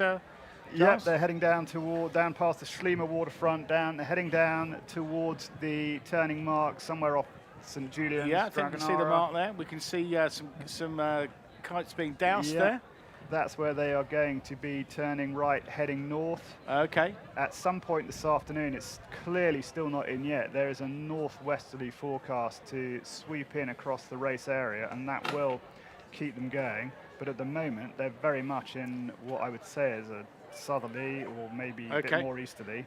Yeah. Looking at that lot running down the coastline. But that must be a great sight. If you are down on the Schliemann waterfront or down towards St Julian's, that must be lovely seeing that lot passing by. Spectacular, absolutely spectacular. And don't forget, you can follow this race night and day, 24/7, by going to Rolex Middle Sea Race and going to the tracker app. Every boat in the race has a tracker, and you can see where they are on the course any time of the day and night. And we'll be giving you as many updates as we can. Look at this, Artie's just coming into vision. Indeed, yeah. Still so making some speed there too. Yeah. We haven't got that in the program at the moment. We're still, that's to say, the next start. It looks pretty serene out there, I must say. We're still out at that turning mark. We're watching the next boats head round. This is where you know you're in an offshore race. This is the point, because you're about to leave the coast of Malta, and you're not heading into the unknown because Sicily's only 55 miles away. But you're heading into where the tactical decisions start becoming a bit more solid. Which side of the Messina Strait are you going to play is a big decision the boats will have to make later on this evening. Yeah, and it's different this year, isn't it? Because we're looking like a northerly breeze coming down from the top of the Strait of Messina. Yeah, so they will get a fetch, some kind of fetch across, we think. And then as they go up the coast, then it's going to get a bit tricky. It's going to get strengthened, and the 52s, who we'll talk about again shortly, because if they start coming up, okay, they we're reckon back they to might be in foul tide when they get to Messina Strait. We're back to the wide shot, and I think it's under 3 minutes to go to the start of start 6. And here we've got a list of the starters in this group. Carbonita, Caro, Cheetah, Chocolate 3, Chipper Lipper, Akita, Eno Noir, Kuka 3, Lucha Guida, Notre Mediterranee, Optimum 5, P50 Red Bandit, and Storkbecker. Yeah. What about, we didn't mention Notre Mediterranee, Ville. Well, let's see how they get on in the start, because they are literally gagging for the line here. Under 2 minutes to go to the start. And let's see who's closest to. Breeze is looking good, I would say. I'd say we're in about 8-9 knots of breeze. And upwind. So this is going to be Classico on the start. Got an early tacker onto starboard with rights. Have they gone too early? It's a light coloured hull. That's Carbonita. That's Carbonita. Very distinctive bow. Yeah. Bit like Eno Noir. Yeah, most of the fleet still on port at the moment. Okay, so the furthest out to is FRA 4, so I'm going to say that is the JP 54. Sorry. Yeah, that is Jean-Pierre Dick, who's the round the world sailor. He's being closely followed by Wild Joe. Wild Joe, yeah, the over towards the RP60. Exactly, they're head there, but Martin Jorza. They're on starboard, heading over towards the pin end to Fort St Angelo. Yeah, okay. And that's the grey hull, looking quite forward on the show. You can see there, just to the right of screen, that's... So the small grey hull is ITA, that's a hard one, 486 something? What's that? No, that's got to be a... negative. I'm looking at the program here. Hey, look at it's fantastic to see them in the uniform. It's just superb, isn't it? It's such theatre. Right, there we've got the wide shot at the start. Breeze must possibly gone a little bit lighter. Under 10 seconds. Yeah. Carbonita at the pin end. Can't see who that is sneaking in. But you like the look of Carbonita, do you? Well, they've certainly got clear air. They're going straight for their kite. They are indeed, yeah. Kite's being hoisted. Bold move. Yeah, and an interesting boat, Carbonita. That's a... it's actually... It's the Neo 570. Yeah, Neo 570. So it's the big sister of the Neos in this race.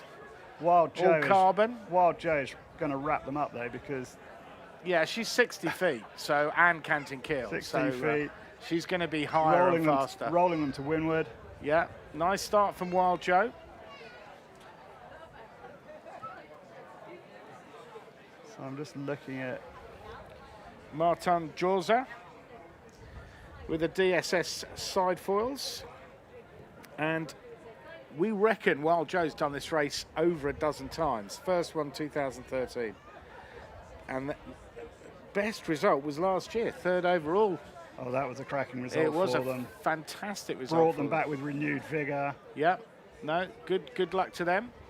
Wild Joe with the DSS side foils. Closely followed by, can you get ITA 4888? I'm pretty sure that is One of Django. One of the smaller. Oh, I beg your pardon. 4888. That's one of the smaller boats. Testacura. So that's a Cookson 50, yes? With an American crew on board, Bob Pethick. Giles, Chartered the boat. you're almost psychic. I know. Great stuff. That's a great start for Cookson 50 because she doesn't really like the light. But again, it's another canting keel boat, so they can power up a bit quicker. But look at Wild Joe going there. I'm looking, and I'm looking and I'm liking. I tell you, that the Neo's doing an incredible Neo's doing a job, holding them isn't off. it? But right astern of the Cookson 50 Testacore is Kuka 3, which is another Cookson 50, the Swiss Cookson 50, Franco Nigela. He's done this race a few times. Nobody loves this race more than Franco Nigela. Let's be honest. They came really close to winning in about 2016, I believe, and then they had a problem with the canting keel at Camino and dropped down the pecking order. But yeah, Franco absolutely loves this race. Well, cracking shot there. I owe you another beer because fleet. Wild Joe did not roll over the top of There you Carbonita. They're go. not giving up, are they? They're going to lead this lot out.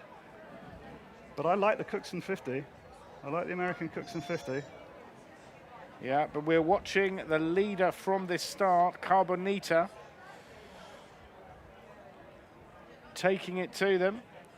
It's a cruising boat, but it has got an incredibly flush deck. Well, I have to say that's very impressive. Racer. Yeah, very impressive.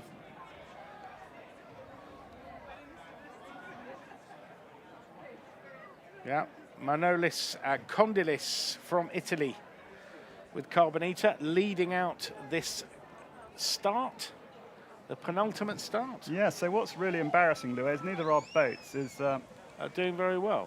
Well, not true. It's early. There's plenty of race to go. Lovely shot there of Carbonita leading out on their start for the Rolex Middle Sea race and holding that kite beautifully. Looks pretty calm on board. Yeah, you won't see it in the... Okay, so... That looks like Warrior 1. That is Warrior 1. 6564, that's Warrior 1. You can't see Cara, but they're on the inside. Inno Noir's in Vision 2. Okay, well, we've got a close-up here of Warrior 1. And she's been doing literally a world tour. Won the 22 Royal Caribbean 600. Since then, Rolex Sydney Hobart, Rolex Fastnet race, top results. And on board, Will Oxley, Richard Clark, Stu Bannatyne, and Argo's Chad Corning, who's a very old friend of the owner, Chris Sheehan. And Oxley was, this is his 4th race, and he's was on Comanche when they did the double. So real stellar crew on Warrior 1, and I've stuck my neck out and said they're going to do very well, Giles. And just to the left of picture, you can see James Neville, the Royal Commodore, with his Carkeek 45 Inno Noir. Now that's one of the more recent launches in this fleet. And James Neville and the team did the Rolex Fastnet race, and then they brought the boat down here to Malta. Beautiful boat, absolutely stunning. And we got a wide shot there. Can't quite read the cell number on that. Well, the boat in shot now is the Greek team, Here Optimum we go. S. We've got to talk about them. Pericles, Livas, and Nikos Lazos, winners of the race in 2004. Back to Inno Noir now. But the Optimum S team, cracking bunch of Greek guys. Yeah, we could talk about them. We've got Yeah, it's Eno Noir. I'm not sure if that's John Hunter Hamilton or George Bridge on the bow. But anyway, they're getting it ready, and I've got both of them wrong, so I'm going to be wearing that one. But a really stunning boat. This you might have seen Ran, which is an inshore 42. This is Ran-esque, is a horrible way of putting it, but it's a similar cutaway to the bow, and she looks like a Batmobile if you look at her from above. There's James Neville on the helm, the Rourke Commodore, the racing Commodore at the Rourke. And great to see Eno Noir down here. You can just see Warrior 1 envisioning the blue hull. Yes, skating along. Look at it go. Across the front of the fleet. Pack 52 from the United States. And they'll be heading back over in the Rourke Transatlantic race. So done a lot of racing as Chris Sheehan and Warrior 1 with a great crew. And there's some serious hardware heading out of Grand Harbour. She's just ahead of Caro at that point. Okay, we're just having a little flick round, and well, that's the Vismara 80. Yeah, and you like that boat, Giles? Well, I like the look of it. Oh, I mean, what a fantastic boat. Jean-Michel Caille from France, as you say, with his Vismara 80. It certainly looks like, I wonder whether they'll be using freeze-dried the whole way around. They might have snuck something on board a little tastier, but... I think they'll dress for dinner. No, come on. So, we've nearly emptied Grand Harbour. You don't often see Grand Harbour this empty, but there you go. There is what is really IRC 1 or... Yeah, definitely 1. Leaving on the Rolex Middle Sea race, the 606-mile race. And here's a little precursor of what's to come. There is Roy Patrick Disney's Pyewacket 70. A heavily modified Volvo 70. Since winning the Volvo Ocean race, this boat has a taller rig, longer bowsprit, lighter. It's been absolutely turbocharged, and they have one hell of a crew on board as well. And they'll be in our final start, which is, we think, 3 minutes away. Yeah, scheduled for 12:20. There we go. And 2 generations of the Disney family have raced boats under the name Pyewacket. And as I said, this is it's probably the fastest one. Anyway, there goes start 6, just leaving Grand Harbour. And we've got the final start to go, which is the fastest monohulls. But look at that lovely shot. Tight bunch, and that looks like the Southerly's fully in now, doesn't it? It's won the day against that Northerly at the start. So far. Yeah. But as you say, it all change. By the time they get to the top of Messina, we'll be back to Northerly again. Wow. So a very complex race this year. But we've got one more start to go in the Rolex Middle Sea race. And we believe they will start in just under 2 minutes. That will be start 7 of the Rolex Middle Sea race. Yeah, I'm just having a quick look at the weather now, which is suggesting the northwesterly is going to fill in around 3 o'clock. Okay. It's establishing itself. It's trying to. It's got a bit south in it still at the moment, but it's still complex. The models are not all lining up, but... Yeah, and back in Grand Harbour, Charles, we're just starting to see the Maxis lining up for this race. Let's have a look. Ambercell 2, Bullet, Django, Green Dragon, Leopard 3, Lucky, Ocean Breeze, Pyewacket 70, CC, Spirit of Malouin. And that is the smallest boat in this start is a Volvo 65, Giles. And I think serious power. Serious power when you think that the Paprec sailing team on Malouin are 107 feet, so 32.5 meters of muscle. Yeah, not just muscle though. They've got a highly polished crew. Stefan Neve's been putting this crew together for 25 years. And TZ Machines winning tactician last year, Laurent Page on board. And I'm pretty sure that wasn't the start. No, I'm going to say that. So we are running a Possibly little 5 late after minutes. that earlier delay. So we're into sequence now. We are into sequence. The Start pink flag 7. is flying. There we go. Class flags up and strutting her stuff. Well, you've In got front of you right now is Lucky, which was the former Rambler 88, and just coming to say hi is Pyewacket 70. Lucky was Rambler 88 and took 5 line honours in a row in this race. No other boat's done that. no, and they did it consecutive years. What was it? Unbelievable. 2015, 2019. Didn't come in 20, sadly, and then 2021 they were outgunned There by you go. Komachi. But George David, he held the record from 2007 till 2021, Indeed. and he still beat it. He beat it with the old Rambler. So, Indeed. but it was, unfortunately, he was outperformed by Komachi with its extra waterline length, etc. Yeah, and we're just chopping back out to the Dragonara mark there, and looks like there's a better breeze out there. So that southerly seems to have won the day, and looks like there's better action there. But a right old bunch up at the Dragonara mark. Lots of boat in close company there. I think that's Lisa R. That's closest to camera. FRA 9967. Maybe not. I don't think it's Lisa R. No, I think it's one of the. Is it one of the Neos? Nice looking boat. That's That's Yves Grosjean with his Aphazique Impulse. so. I don't know what's going on with that other lot. They seem to have got themselves in a right bundle early on in the race. When I think we could call that a pickle, couldn't we? I think we should. Yes, it looks We like a might bit of a pickle. Let's lose that bit of the recording. And we're just looking at the Montenegrin boat coming around. I think that's the first time we've had a boat from Montenegro. Oh, wow.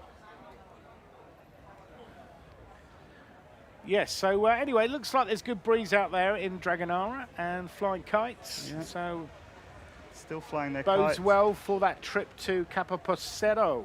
Still got plenty of east in this and Yeah. a bit of south.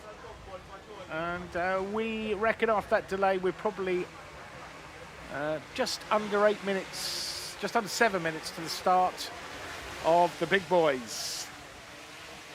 The Multihulls gunning for line honours and the overall win under IRC. They'll be up next. But right now we're looking at the pictures coming from Dragonara. GR 1807. Maybe that's another one of the Neos, Neo 430. That is indeed. That's Alamaro. And Yves Grosjean says they're very hard to beat. So that's a very well sailed team there.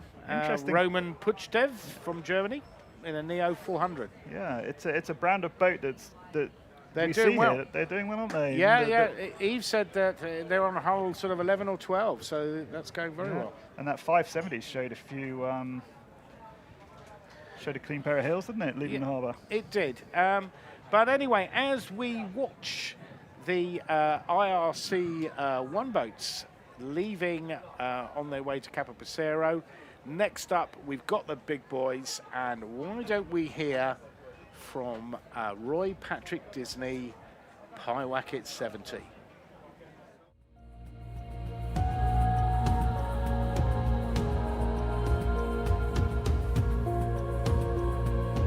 So my dad has gone through a series of boats. This was the race he always wanted to do. He had always planned to go from there to here, and he never made it his whole life. And now he's gone. And I just felt like I had this opportunity. And everyone I talk to talks about how beautiful this race is.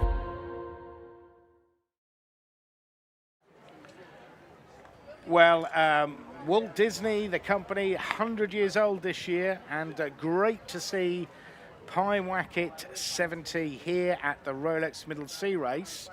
And although the boat's only 70 feet long, they've got to be in with a chance for Multihull line honours. Giles, what do you think? Oh, definitely. There's never been a straightforward race. Waterline length is clearly key, but there are a lot of tactical decisions to be made, plenty of holes and traps to fall into. Indeed. It's very easy to get caught out. And staying out of those traps may make the difference. Joining the Pyewacket crew, Peter Eisler, navigator, Brad Jackson, Darryl Wislang, Carl Langford, Robbie Kane, Tony Mutter. I could keep going. I mean, we could almost call that the All Blacks they've got on there. You know, there's some fantastic sailors from New Zealand, but they also have some great American sailors. It's an international crew on Pyewacket 70. And we've got about 5 minutes to the start. Let's have a little chat about line honours and the Multihull record, which was set by Comanche, 40 hours, 17 minutes, 50 seconds. And Mitch Booth was the skipper of Comanche, and he's on Leopard, and Leopard 3 has got a chance. They have got a chance. They know this course well. The boat first did the race back in 2009 and was only 30 minutes out of the old preceding record. So they were very close to that. And it's had a lot of work done since, hasn't it? Particularly in the last 12 months. Indeed. Mitch Booth came in, and we've been speaking to skipper Chris Sherlock. It's got a new rig. It's not any higher than the old one, but the aero on it is so much less. And they reckon that Leopard will now power up in about 6 knots. Yeah. They've taken weight out of the boat as well, so she's quicker than when she took Multihull line honours last year here at the Rolex Middle Sea Race. It should be a fascinating encounter with Lucky, that has taken Multihull line honours 5 times, and Leopard 3, and you've got to say on Pyewacket 70 is your dark horse. They definitely consider themselves to be a dark horse, and quite reasonably so. And so much of this race is not just managing the weather, it's managing the boat, managing your crew, making sure you don't come unstuck at any point, either with your sail handling, your manoeuvring, because it's very easy to go wrong, particularly if you're hit with a gust in the night when it's pitch black. Yeah, and talking of gust, the breeze has really picked up. 3 minutes to go. We haven't even talked about the Super Maxis and the Maxis. We've got the Paprec sailing team on Spirit of Malawan. We've got Bullet, which was here last year as well, the Wally 93, Andrew Recordati. And we've got Django, the Wally 82, exactly. Thank you. The old Highland Fling 11. And then just 3 Volvo 65s and Volvo 70s. So anyway, we are just 2 minutes away from the final start of the Rolex Middle Sea Race. And we're starting to see sails being unfurled. The boats are ramping up, getting ready for takeoff. And the breeze has said, here we are. I would say the breeze is definitely over 10 knots right now. I'd say probably up to 12. And we are going to see this very powerful fleet fully powered up, heading upwind at the start of this race. And I wouldn't like to count the mileage of rope, let alone sailcloth, that we have out there at the moment. But there you can see a Volvo 65 being absolutely dwarfed by this impressive fleet for the final start of the Rolex Middle Sea Race. And just pick out the honeycomb hull of amber sail. That's the Lithuanian Volvo 65. And we're into a dial-up here, Giles. What can you tell me? 45 seconds to go. 45 to go. We've just got the lead boat, which I think is Pyewacket 70. Just got onto port, I believe, is the front runner. She's doing a bit of fishtailing right now. It's Django. It's Django. Okay. The front runner with Beg your pardon, Lucky Django. directly behind. Brian Earhart, new owner of that boat, kept much of the same crew, hasn't he? That's the 1K88. Yeah, that's got a cracking crew on board. But at the moment, you've got to say that Django's owning this, aren't they? They certainly are. They've got Tommaso Chieffis on that boat. He's pretty good at starting. That's a gun. There we go. And I got to say, I reckon Django, Giovanni Lombardi Stronati, has absolutely nailed that one. Also on board, Django, we have Mark Sadler, winner of this race on High Fidelity back in 2012. John Gunderson, Mike Giles from South Africa, as well as a cracking crew. But look at Rambler. She's Lucky. a Rambler. Beg Look your at pardon. Lucky's absolutely picked up her skirts there. Look at her go. That's it. Keel out, trim on. Bow out of the boom. water. Look at it go. Yeah. That's a start. That is. I mean, Django looked like she'd stopped there. Yeah. But hard on the heels. Pie-whack at 70. Pie-whack it good on the spot. hip. Yeah, what a start this is. Closely followed. I'm going to take a punter. Must be. Well, you can see the gate. They're just pulling away Yeah. here. Oh, Lucky is absolutely storming out of Grand Harbour. That boat is doing at least 20 knots. Yee-haw. It is ironic that the two fastest starts in the race get the best breeze. Well, you know, we can thank our heavens for that.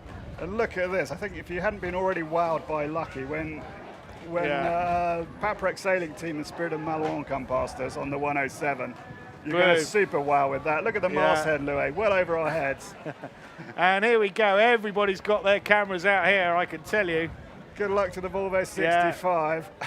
Good luck to Lucky. Great start, Brian Earhart, Andrew Cape, Brad Butterworth, Charlie Emright, Jan Decker, Stu Wilson, Simon Daubney, Jerry Kirby, Pablo Arate, Scott Beavis, and Nettie, to name just a few. Fantastic start. Who we got on screen right now? That'll be Leopard, We got the Leopard 3, the FAR 100. She's the highest rated IRC boat in its class and definitely a contender for line honours.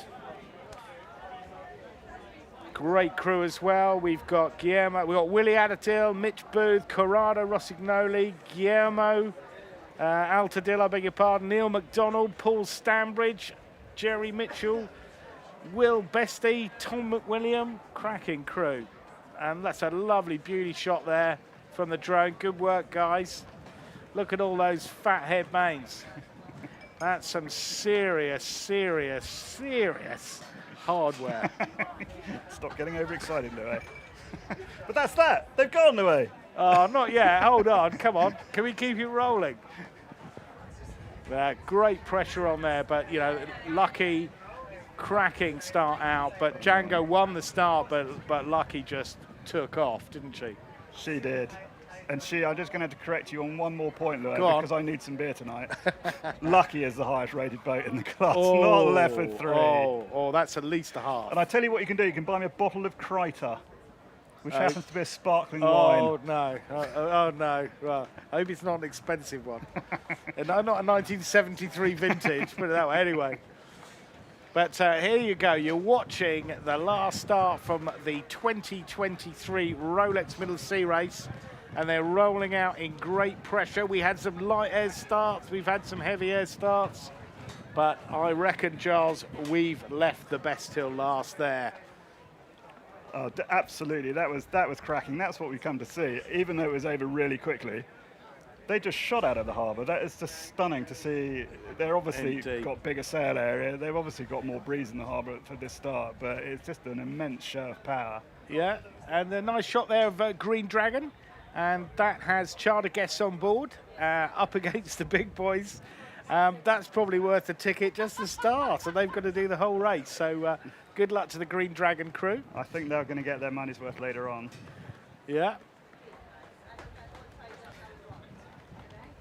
I think the interesting thing, though, Louis, just to really pick up on that weather one final time, is that there's every chance that the leading boats are going to go round upwind the whole way round, whereas the smaller boats are going to get a section of downwind sailing, and that's really going to really could determine the race. Yeah. Whether that comes in and how much it comes in.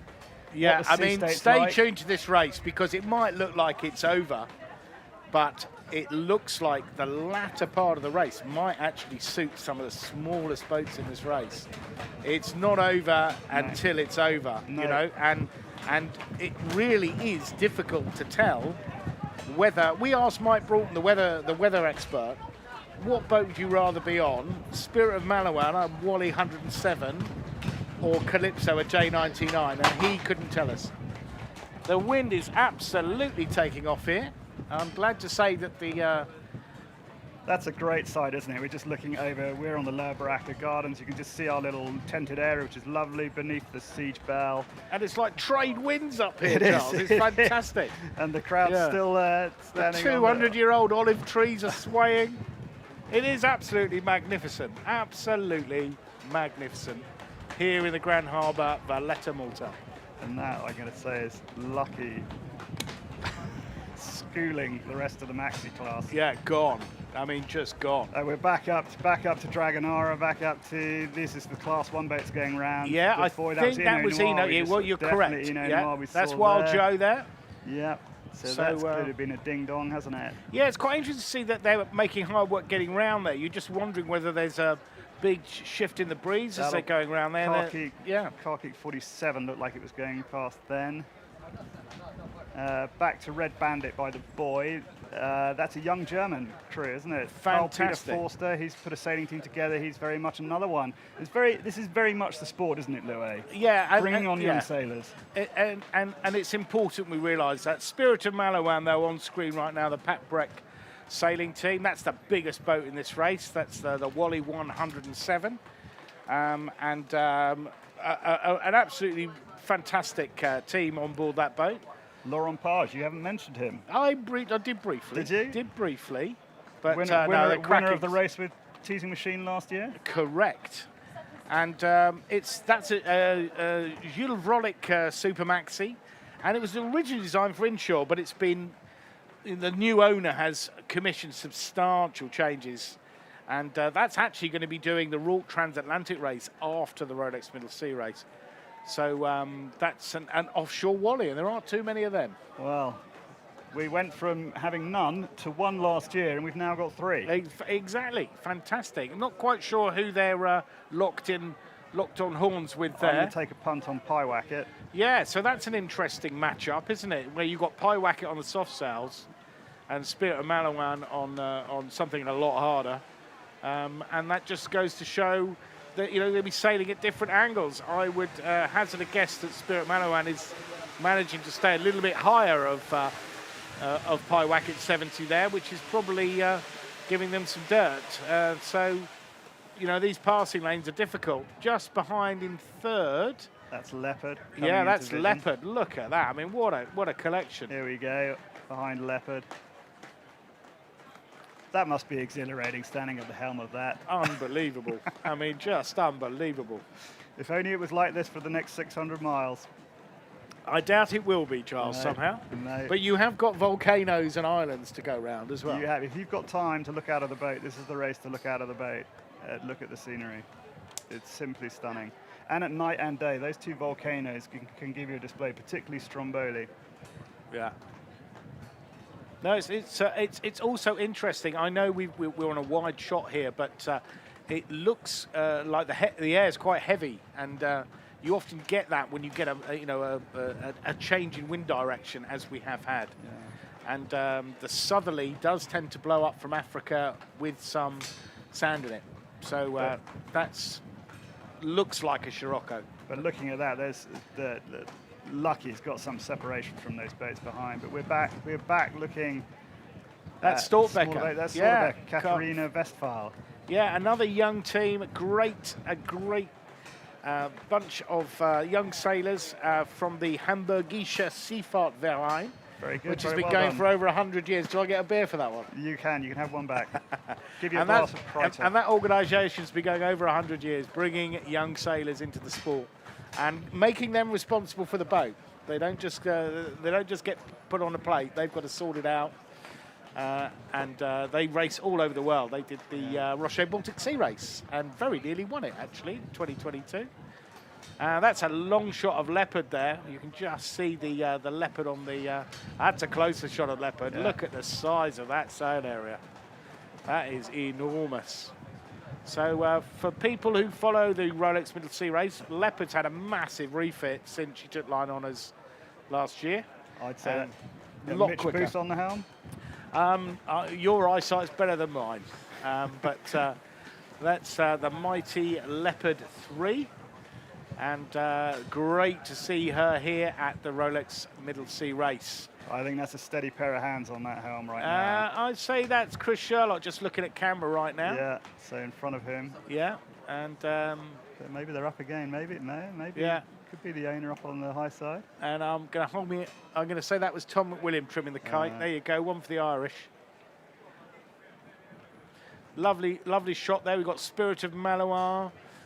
We believe Pyewacket 70 and Leopard heading towards Capo Pesaro on the southeast tip of Sicily, and then into the Messina Casino. Yeah, you shouldn't say that. I think a quick shout out to the OB team, because they have stuck on a couple of extra cameras, haven't they? This They have. second drone, which has got us these shots outside the harbour, the camera it's wonderful. is working better than we had before. Yeah, it is wonderful, and it is tough work out there. Well done, guys, to get that beautiful shot of the Far 100 Leopard as she's battling it out there with Spirit of Malawan and Pyewacket 70, and great to see that. And as I said, we didn't give probably the Wallies enough credit, and Spirit of Malawan could easily take line honours. I think in this class it's all about getting through the Messina Strait. If you get your head out in front there's every chance you can keep it out. We haven't mentioned the fact that Lucky is quite a long way ahead, though, isn't she? Well, but then that can act as a lighthouse. If they hit a sticky patch, everyone else can see it and sail around it. Yeah, the tracker and AIS is two very helpful tools. Indeed. Lucky's made the turn. That's her up ahead. Good spot, Giles. So there's the distance to the lead in the monohulls. We reckon Lucky out in front, and we've got Leopard, I would say, actually being held back by Spirit of Malawan there. They've now cracked off sheets, and I've got a feeling Leopard will get by Spirit of Malawan, but they may have got a bit tied in there when they were below her. And maybe Lucky has had a little bit of an advantage there. She's got a bit of separation, but she didn't scream out of Grand Harbour though, Lucky, didn't she? Lovely close-up shot of Leopard there, beautifully turned out. She did the Aegean 600, and this is the second 600-mile race since she's had that great refit. And there we have the amazing Lucky, Brian Earhart. Just look at that sail area she could she's punch out when she pulling out more. Here he goes. She's pulling out more. That's it. Get all the fruit in the air, guys. They can see Leopard coming at them. That fleet in front was obviously earlier starts. Well, that's the... Well, what are we looking at? That must be... That looks like Pyewacket. That's Pyewacket 70. They look like they're catching. Well, Lucky. Hanging on the coattails, I'd say. Yeah, it's all about that rounding. Let's see what they're on furling. They've got a furled sail aloft. Yeah. It doesn't look like a staysail. No, what's this? So, this must be Django coming in now. Okay. But we're back to Leopard again. That's looks like a jibe on Leopard. Yeah. They'll certainly... So having a bit of a split. Yeah. And there you see an interesting, because Leopard has a much more racing setup than Spirit of Malawan. Spirit of Malawan are bareheaded through that jibe, while Leopard actually, I think it was an outside jibe as well. So on the manoeuvres, I think Leopard may have an advantage over a Wally 107. That's Django. Django. Again, first offshore race for that boat. It's been well seen on the maxi fleet, but inshore maxi fleet. This is the first 600-mile race for it, so it'll be interesting to see what they do. And Tommaso Chieffi said they've hardly changed the boat at all. Obviously, they have to get it into all the safety regulations, but there hasn't been a major refit. Followed by Bullet. Bullet. Also had some work done over the summer, didn't it? They've done some lightning. Yeah, the Wally 93. Another boat where the owner is really keen to get some offshore miles. Yeah, Andrea Recordati, and he's got Yoko Signori on that boat, Luke Malloy, Martha Jess, Martin Strom. I mean, that's a hell of a crew. Mike Pameter, Peter Van Nierker, Richard Bouzet. But we're back with Leopard here, and Looks like that jibe went well, and they're back on boat speed. And they're off, aren't they? Look at them go. Yeah, they are absolutely turboed there, and looks like they've shuck off Spirit of Malawan. They're ahead of them now, and it'd be interesting to see if they can pull ahead. They're not as long as Spirit of Malawan, but I've got a feeling they might be lighter. I think they rate better too. Yeah. But it's also interesting to see on a 100-foot boat, they still make the crew go and sit out on the high side at the back of the boat when they're trying to get planing. How much difference does it make, Louis? Well, if you've got 20 crew and it's at least a ton and a half, that's how much difference it makes. A ton and a half of righting moment. Put it in the right place. Yeah, yeah. And that's it for the race, pretty well, isn't it? When they're not down below, if they're up on deck and they're not doing anything, they'll be on the side, won't they? They'll be on the side. And they'll be looking for puffs of wind. They'll be looking for signs of what can help. There's a lovely shot there of Valletta. Okay. Fantastic shot of Valletta there. And I have to say, I thoroughly enjoyed the start. We had a bit of everything, Giles, as you often do in this race.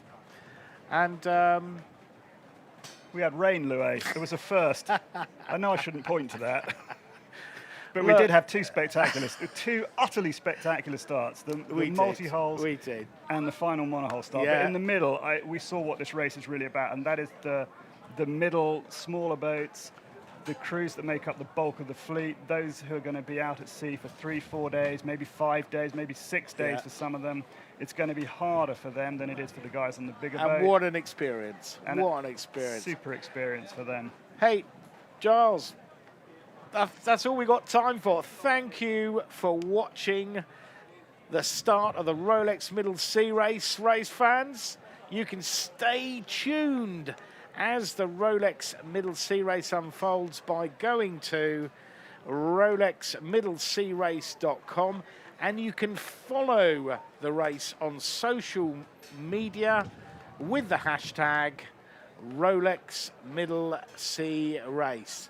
That's it from the Grand Harbour, Valletta, Malta.